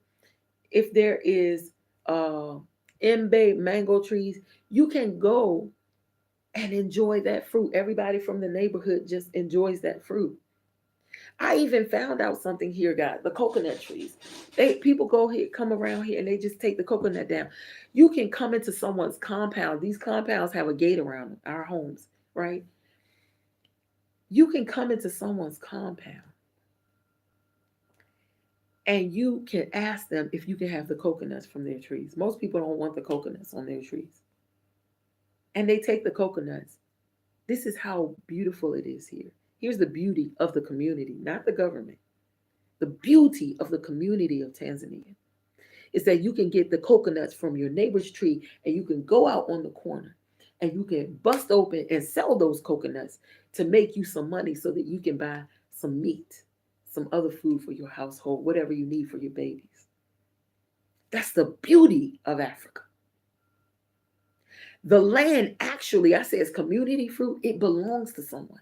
For example, we have a place near where I'm at, and it's called Ruthie's. It's called Ruthie's land. It's Mama Ruthie's land, but Mama Ruthie, she don't mind. You can go, eat, take, enjoy from the trees. You can take that food. They telling you Africa's starving. There's bananas all over the place. People can get bananas for free and go sell them and live. People can take coconuts for free and live. You understand? You can't do that. Hey, Martha, it's been a while. You can't do that everywhere. That's right. That's right. That's right, Deanna. I was telling, listen, people took me up on people's property. I said, I don't want to walk on these property. I don't want to walk on somebody's property. They said, no, it's fine. Come on. You can walk up on somebody's property and sit down and chill. They got all their food, fruits, and vegetables. They planting their food and stuff like that in the ground, and they not scared you're gonna take it. Chickens is running around free out here. You understand? The goats, the cows. Ain't nobody stealing nobody's stuff. They understand it's different. It's a different world than where you come from. It's a different world than where we come from. You can't do it. You can't walk up on nobody's property in America. You can't do it. My grandmama taught us very young, and I'm from the city in Washington, D.C. She said, don't walk up on nobody's property. They can blow your brains out and say that they did it because you were trying to steal something or whatever. Yeah. So here I am, fearful. Here I am, fearful about walking up on somebody's property. Man, it's a different world than where you come from. Now we have to have our fences, and there's a fence around this compound where I am. We have to have these things because somebody can come and rob you, you know. And when you're American, they think you have a lot. I ain't got much. I still got my old, look at my old MacBook, y'all. I still got my old MacBook. But some people come here and they have some money and people know it, you know. This is my old 2012 MacBook. I still got this, you know. My old 2012 MacBook, guys. I don't know if y'all can see that real good. But I got my little old 2012 MacBook that ain't, you know, it's a MacBook. And I got it in America for like 300. No, this one was 450, you know. And I found a guy. If any of y'all are interested, I can get his information. But I got this for 450 from him because I couldn't afford no new one. But this is an old heavy one. Very heavy from 2012. But the thing about a Mac is it worked forever. I learned about it and I said, I'm going to get me a used one because I couldn't afford to pay over $1,000 when I was there, you know. But they think you got something. I ain't got a TV in this house. I just got my bed. I got, like, this is like, this came with the house. The place to put your clothes and stuff. You know, I got my bed. I got a bed in the guest room. Um, let's see. I got a bed in the guest room. I got a little furniture that I got from somebody. I was able to take 400 USD and put furniture in the sitting room or living room, right? And a small dining set. 400 and something USD. I got a fridge. I got all this stuff because somebody was leaving. And another guy, he takes the furniture and things from people who are leaving to go, to another country or whatever. And he'll sell it. And so what I did was take 400, I think I paid him I pay him $1 million in this money, so it's 400 and something dollars, like 450, 460. And it's not the sofa is rinky dink. It's like a old. It's two little like futons. Like it's worse than the old style ones that you can find in Walmart. You know, the flimsy ones. I shouldn't say old because I've had nice futons, but so it was something. I have something to put in my sitting room and that's my over there my dresser. I mean my desk. I got that desk from him and that chair. If y'all could see that, I got that from him to have a place to sit and do whatever on the computer. But the chair is so uncomfortable, so I don't sit there all the time. I'm trying to find me. But I'm just trying to tell y'all. I mean, I have a nice bed. I have a decent bed, you know. My bed is big. It's like a 6 by 6. And this bed cost me maybe 200 USD. And I got that when I first came here. I kept that, you know. When I was really, really struggling more, I was staying with my daughter. And so I took my bed there until I got another place and I moved out. But yeah, it's very, thank you. Because things here, you know, you said my room is nice, but things here are not as expensive. Um, right now, I'm helping someone out because she got hit by a car. She was on a motorcycle trying to get on a bus, and the car hit her. So she's here. And yes, please get out of there. Thank you. Um, so the mm, anyway, she got hit by a car, so she's staying in that guest room. And this house is like around 229 a month. Mm-hmm. $229 a month. You know, but I paid it up so that I wouldn't have to worry about it because I told y'all I'm struggling here. I don't have much. But you got to be determined. You got to be determined. You know, when you say you ain't going back, don't go back. But things don't cost a lot here. When you said the room is nice, let me tell you, for the curtains, these curtains in this room, and like my bed sheets, right? Curtains and bed sheets. I paid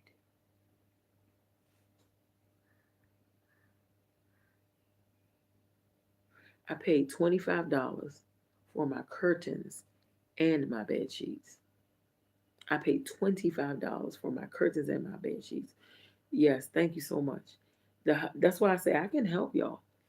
I can help y'all.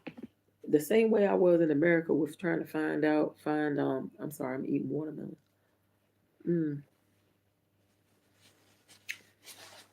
we're finding cheap stuff. I was real good with finding cheap things over there.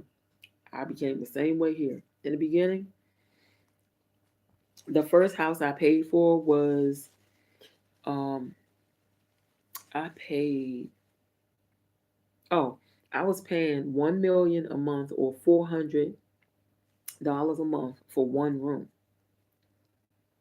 Yeah, hmm it is a good price. But I was paying 400 a month for one room. And then I moved to a house and I was paying 450 a month for a 4 bedroom house. No, I got a whole apartment first, me and my daughter. And it was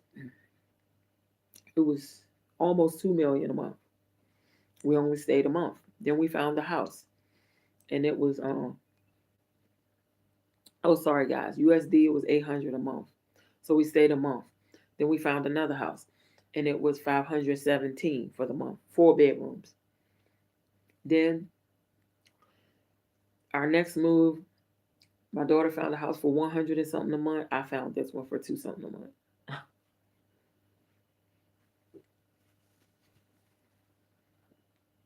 But the neighborhood she's in, or she was in, the neighborhood she was in, I don't like that neighborhood.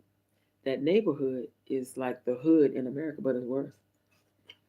Mm, people get robbed here. If you live in the wrong, You got to find something cheap, but you can't live in a really bad neighborhood because they will rob you because they don't have anything. Mm. There was a couple here. They lived in this house. Nobody here can live in that house. It's beautiful.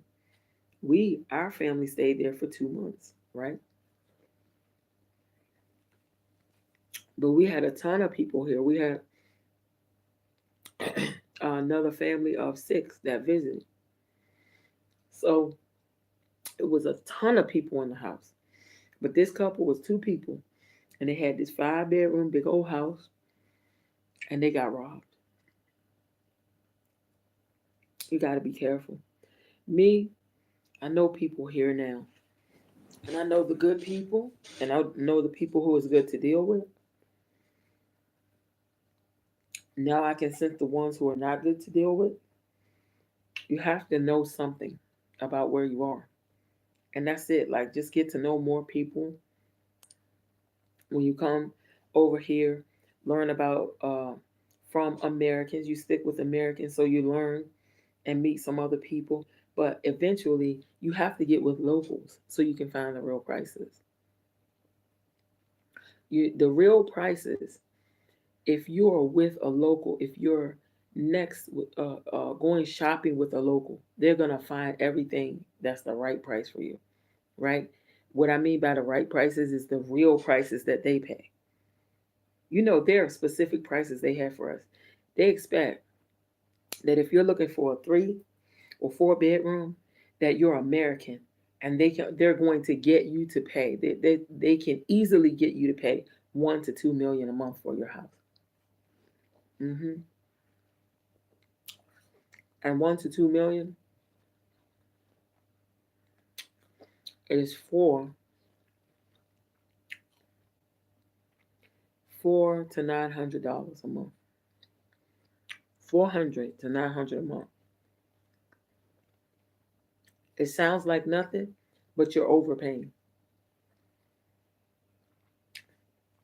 When y'all come here to Africa, y'all need to come and chill, because I know y'all were working hard like me. Chill. If you work that hard and got all that money, just relax. You know, just relax. Y'all been working very hard. Just come and chill. And don't be afraid. There is nothing to be afraid of. Um, the wonderful thing is you're holding an American passport. You're American as far as these people are concerned. You can get up and go when you please. Mm-hmm. Yep. I feel you, Deanna. I was working a minimum of 16 hours and more.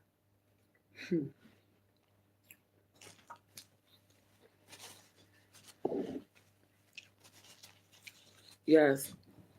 Y'all gotta come on over. Go to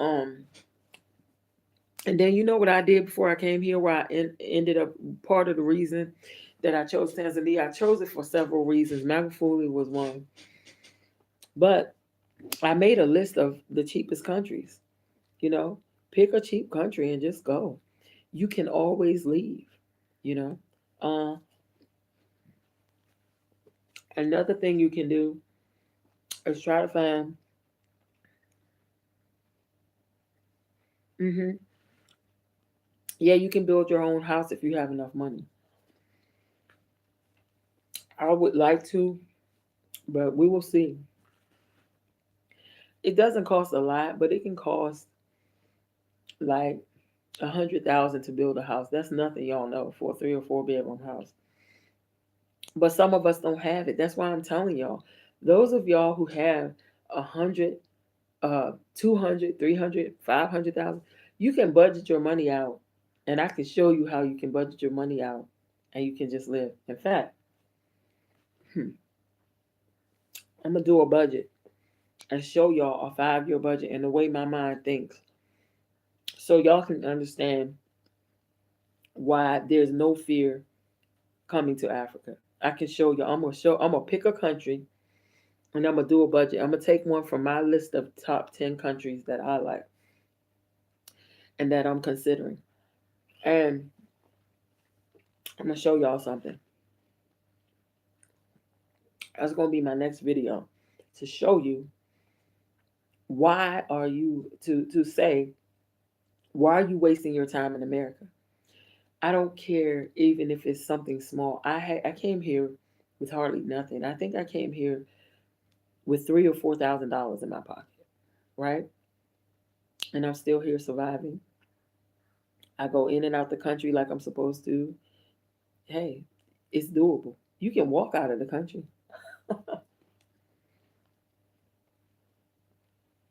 Just saying.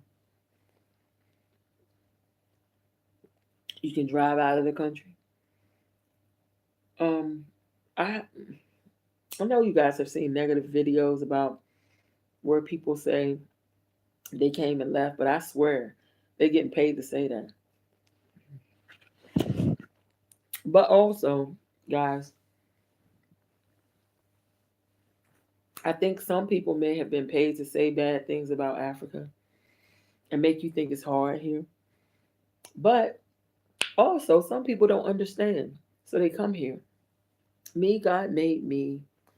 I'm a very, I've been told I'm a very resourceful person. Like, I find all resources that there are. There's no charity here. You got to do for yourself here. You got to find money. They love to say find money here. So you have to go and find money to feed yourself. But you know what though, guys? You can you can eat for a couple thousand a day. A couple thousand T shillings is if it just say you can eat for 5,000 T shillings. That's like $2 and some change. If I can take 5,000 T shillings and eat all day, I can go to a restaurant and pay $1 and some change for breakfast. I can go to a restaurant and pay $2 and some change for lunch. I'm just saying you can eat off of 5,000. You can go and buy some stuff and cook it. Buy some rice. You can buy a bag of rice, a kilogram of rice. You can buy a kilogram of rice for um it's not a dollar. It's not a dollar. It's 50 cents. It's 50 cents. Namibia. You want to know about Namibia? Namibia is a beautiful country, but Namibia is more expensive. So that's why you have like some rappers and people like that going to Namibia. Namibia is nice. If you have the money, go to Namibia. If I had money, woo, Namibia, that's a nice place. Namibia is very nice. So Namibia is a nice country to go to. But um, I'm gonna write this down. So y'all want to hear about Namibia. I'm gonna go back and look at all these comments. So anything y'all want to know or whatever, let me know because I hear people are paying for consultations, and what I want to do, I'm not gonna want to do it, but you guys keep reminding me, my friends, my family online, my peeps from the U.S. keep reminding me about it because I'm gonna work on it today. I want to make a little booklet, and instead of you guys paying for consultations, maybe I can take like I don't know 25. I hear they charge like 50 to 75 for a consultation. So what's a good price? You guys can help me figure it out. But I want to make a PDF booklet and I want to put all the information in there, and I'm going to try to do this today. And I have some lawyers that I know who are reputable. Example: why you want a good lawyer if you come here. Tell you something else. Uh, if you come here, this is why I'm giving this information. Maybe you don't want to stay here because you don't like the behavior of this government, okay? But you can always start a business and you don't even have to be here. So you might want to open a some people come here, start a business and go on about their business. Um you said I should do consultations. Well, this is what I'm going to do. You said it's controlled by Germany, and I heard that from people. That's why I don't like it.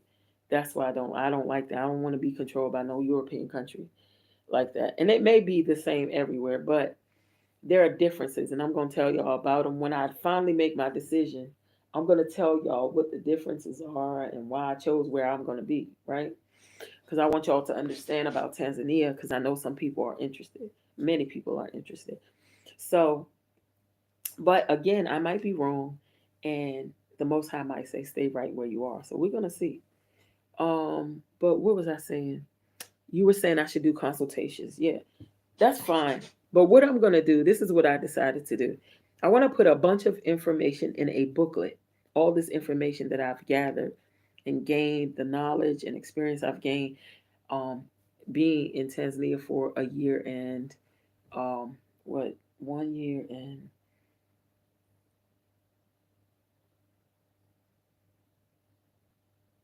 1 year and 5 months. I've been here 1 year and 5 months. Of course, you have to step out and come back in, but I've been here 1 year and 5 months. Okay, so no gaining all this information, and I gather information quickly anyway. So I want to put it in a booklet. You guys help me decide what is a fair price for the booklet. Um, in fact, I have some of you people. Some of you are my friends, and I know I can trust you. So I'll send a copy of the booklet, and you can, just send me a payment later. But we'll decide what the price is a fair price, because people are telling me that they come here, or before they come here, they get a consultation and they know nothing. And so with me, my information is real information. You're gonna know everything. We have a problem here. Some people want, it's like they want to do good for themselves. They want people to come over, but some people are making a business of other people. And it's fine. We all have to eat, right? It's not easy. I want to tell y'all, people are doing this stuff because they want to eat and they need money. And so do I. But I'm not going to sell you something. I'm sorry. I'm not going to sell you nothing for something, right? And so you guys choose the price. I know 50 to 75, that's a lot of money. Um, but I trust God. I trust the Most High. He's going to take care of me. So you guys help me decide the price, and it's going to be full of information. And secondly, within that, when I send the email, the PDF, it's going to be in the PDF, and it's going to be in the email, that if you have any questions or concerns, just call me. The consultation is free. uh, you're just paying for the booklet full of information. Here's an example of why you need this information. One lady, she got a lawyer, and I tried to help her with that, but she was fine. It was no big deal for her. But some of us, now for me, it would have been a very big deal, because I can't lose 600,000. I'm sorry, 500,000. 500,000 USD. Um, the person and I definitely don't say names because this is people's personal business, but the guy charged, the lawyer charged her 600,000. I found my own lawyer. I told you guys I'm just blessed. I was a couponer in America. I can find the cheapest prices of anything. Um, my lawyer charges 100,000 to do the exact same service. So I have a lawyer. I'm going to recommend my lawyer because he's amazing. He told me straight up, we charge Americans more. He said, but what these Americans were charged for that service, and it included writing up a contract and being present for the transaction, right? He said it's ridiculous. And they should have been charged about 100,000. 100,000 T shillings is about 100,000 T shillings is about, what is it? I want to say 40 something dollars for a lawyer to write a contract, right? So they paid about $240 for something they should have paid $40 for. I don't know if it's just me, but that would have been a big deal for me because I can't afford it. My money is small. Even the money that's coming, like some people, they're waiting for money and it's going to be like $1 million. Me, I'm waiting for money is under 100,000. So like every dime counts for me, but you can live, and the deal is to take your money and figure out how you can go online or some way make some more, you know do that. That's not the main thing. But again, I'm going to make this booklet. You guys can, call me for a consultation. I think $25 is a good price for the book and a consultation together. And I think that would be best, yeah. I've seen videos, and I actually recently talked to this family, the ones who went through that issue. And they're saying that they paid these people. And, one family paid they paid twice because they tried to get a consultation from the first person, and it was just junk. And the second person, it turned out to be junk. They got a little bit of information, but guess what? I sat down with this family, and they said they got more from me than they got from the two people they paid. And they were saying you need to do consultations because you actually have real information. Not only that, I'm here, and because I'm here, I will get up and go help people. You want me to help you find a house, a cheap one? I will. Whatever. Because I know the feeling. It's a good feeling to, and I want people to encourage people to uh, get away from over there. You know what I mean? This place has its issues because of the government now, but it's better than America. Anywhere. Have you ever heard the term anywhere is better than here? Anywhere is better than America.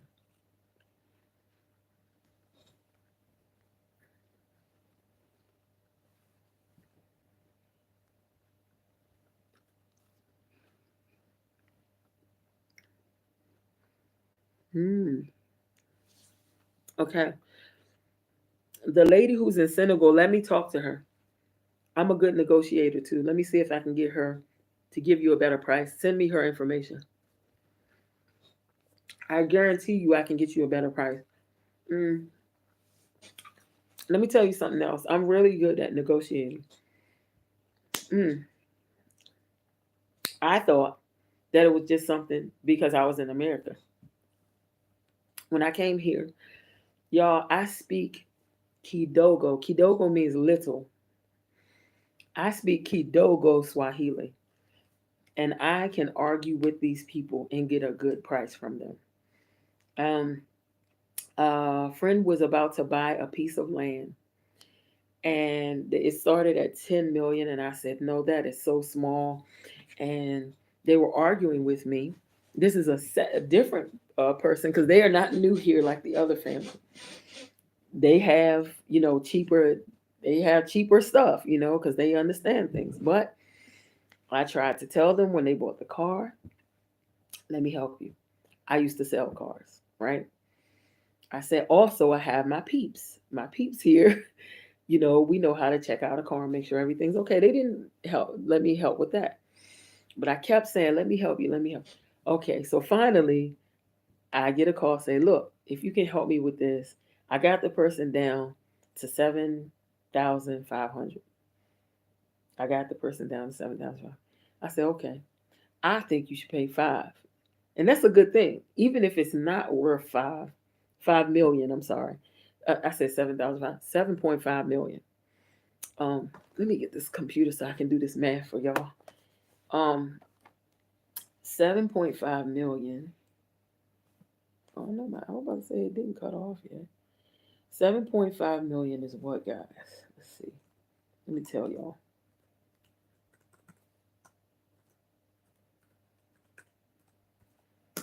Uh, so they were able to get them to drop from um, 10 million to 7.5, right? So me, I was given the phone number, said call and see if you can call this person and see if you can get it down. So what I did, I called, and let me tell y'all what 7.5 is. 7.5 is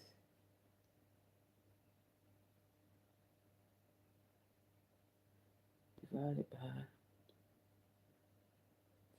okay, 7.5 million is about $3,232, right? So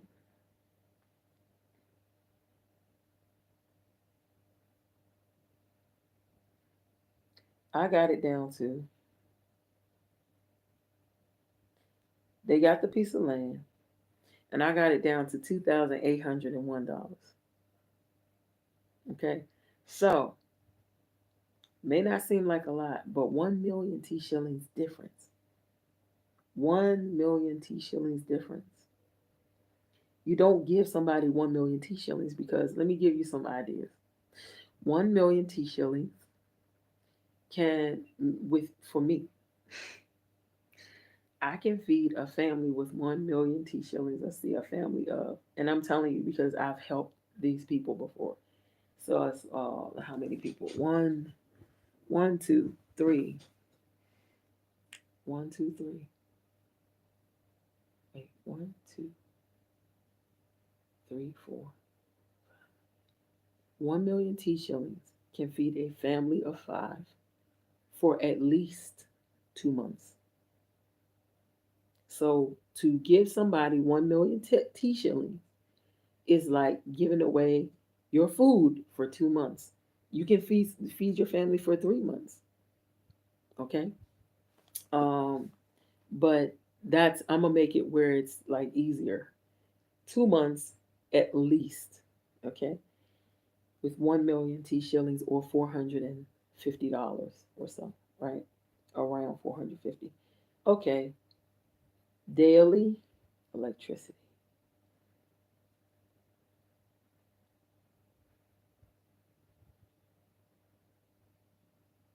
Daily electricity, you spend about $4 for a family of six or five, or $129 a month. And that's if you're burning heavily, like using computers and all this kind of stuff, right? Everything except for a television. Burning these fans, air conditioners, lights. Yeah, $129 a month electricity for all those people in a large house, right? Like 3 or 4 bedroom house. But if you're careful, I've gotten my bill down to 50, 60, like 65, about 65 for the month, or like $2 and something a day. So there you go, 65 electric bill a month. It's not bad. It's there's more I can tell you guys. I'm gonna share more later. I'm gonna put some things in a PDF for you guys because of what I've been hearing. But yeah, um, if you guys need to negotiate, I love negotiating. I like to get the price down, down. Yeah. So at any rate, uh, yeah, I'll stay tuned, guys. I'm gonna be back. It is getting to be morning here already, so I'm gonna get up and start my day. And I know it's getting late over there, right? It's complete opposite. So you guys be blessed, and I hope to hear from you soon. Um, Continue to write. Oh, you can do solar panels or generators. You have to be able to negotiate there. That's right. We are not used to negotiating here for things. Man, negotiating is fun. For me, I became used to negotiating because of selling cars. You have to negotiate. If you're going to sell a car, you have to fuss about it, and make a big deal, and I love it. I love it. So yeah, Yvette, please send me the information for that lady. Yes, it's run by Germans. You're right. Fruits and veggies are very fresh here. But give me that information, and I'm gonna figure out something for you. I will, excuse me, talk with this lady for you, and I'm gonna get you a good deal. Okay. I'll see if I can get her to do it for 25. And yeah, so thank you guys for listening. I will be back again with more information. Please feel free to, some of you have my personal phone number. In fact, I don't mind giving it to you. It's 571-440-5881. That's 571-440-5881.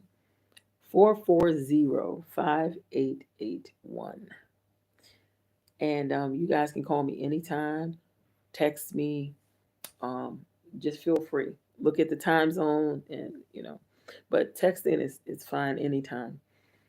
Text me your questions that you may have about um, what it is to come to Africa. I want to tell you guys that, in talking with Tanzanians and people from other countries in Africa who come here to visit, they all say to me that Africa is very similar in many ways, like values, things they believe. There's a lot about men and women, male and female, men and women, male and female relationships or behaviors and what they expect of you. There's a lot that's very different from America. So we need to understand that too. And, excuse me. So I'm here to help you guys to understand and maneuver all these things.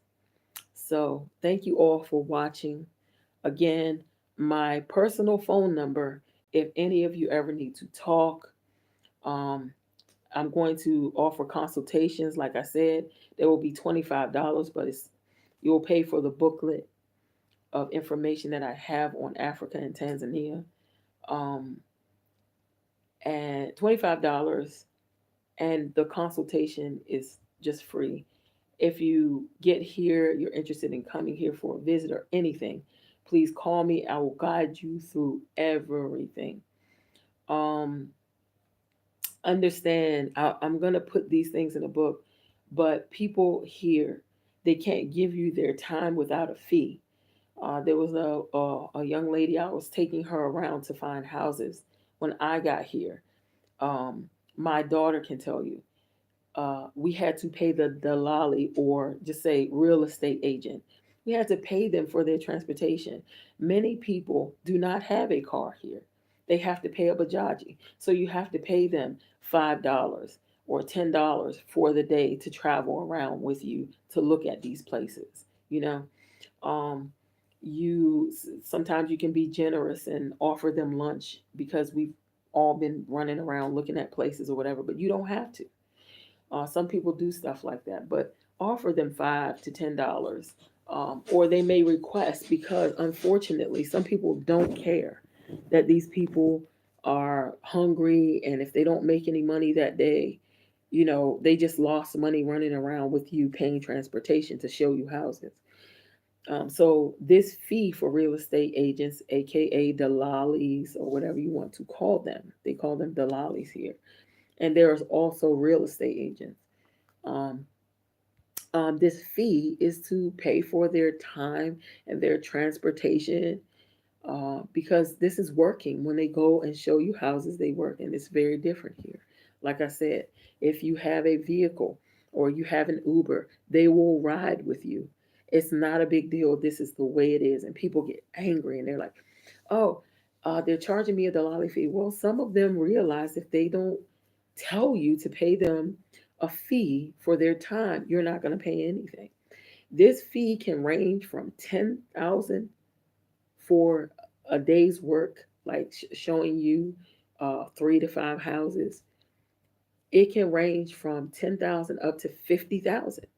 There is a very ritzy um, real estate agency, and these people walk around in suits and everything. They're very different, and they charge you 50,000 for the day. You Regular Delalis charge have only charged us 10 to 30,000. They're not fancy. They're clean. Some of them have a car. A few of them have a car. Um, but the majority of Delalis, they do not have a car. There are several Delalis that are going to be paid when you get your home. For example, if you pay $1 million a month for a house, which is 400 and something dollars, right? They're going to have to take that 400 and something dollars and probably split it between 4 to 6 guys. Okay? Imagine that. But it's 4 to 6 people. From it's been my experience, there's always 4 to 6 people who know about this house. It may have taken 4 people to send the word through the grapevine to get you a viewing of that house, and so all those people have to be paid. It's that kind of thing. So it's just like this thing is something that people complain about here, but we have no problem having the people show us around, show us the houses, take up all their time, sometimes till it's dark at night. We don't have a problem having them do that, but are we to come here and try to make people slaves when we didn't like to be slaves over there? And the prices are so much different compared to what we would pay there if we had to pay somebody to show us around. It just so happens that realtors, they get some kind of money. Their compensation plan is completely different. But Delalis can run around and show you houses for 30 days and never be able to feed their family if you don't give them something. Okay. So there's a lot of things like that that I will talk about in my little booklet. It will be, again, PDF format. Um, you can reach me at 571 440 5881 to give me your suggestions in case there is anything that I may have left out of this booklet. That anything that I haven't thought of that should be added to the booklet. Help me out. Send me your requests for what you want to know. Um, yeah. So, and as I get information, I will share it with you. Yeah. Someone showed me a house in Zambia. I went back to that. That came back to me. It was $230 a month, and it's 2 bedrooms. It's beautiful. Everything is brand new. Looks very modern. Beautiful bathrooms, just everything. At $230 a month in Zambia. Zambia is very nice and can be expensive. So for a 2 bedroom house, brand new, it's in a compound with I think 4 to 6 other houses, but it's beautiful for just a couple or a single person. And you can feel comfortable because there are other people in that compound with you. You don't have to feel alone. Like a lot of compounds are separate from people. So, yeah. Anyway, thank you guys for watching. Stay tuned for um, more on what is going on in these last days and what is happening with me in Africa. Be blessed.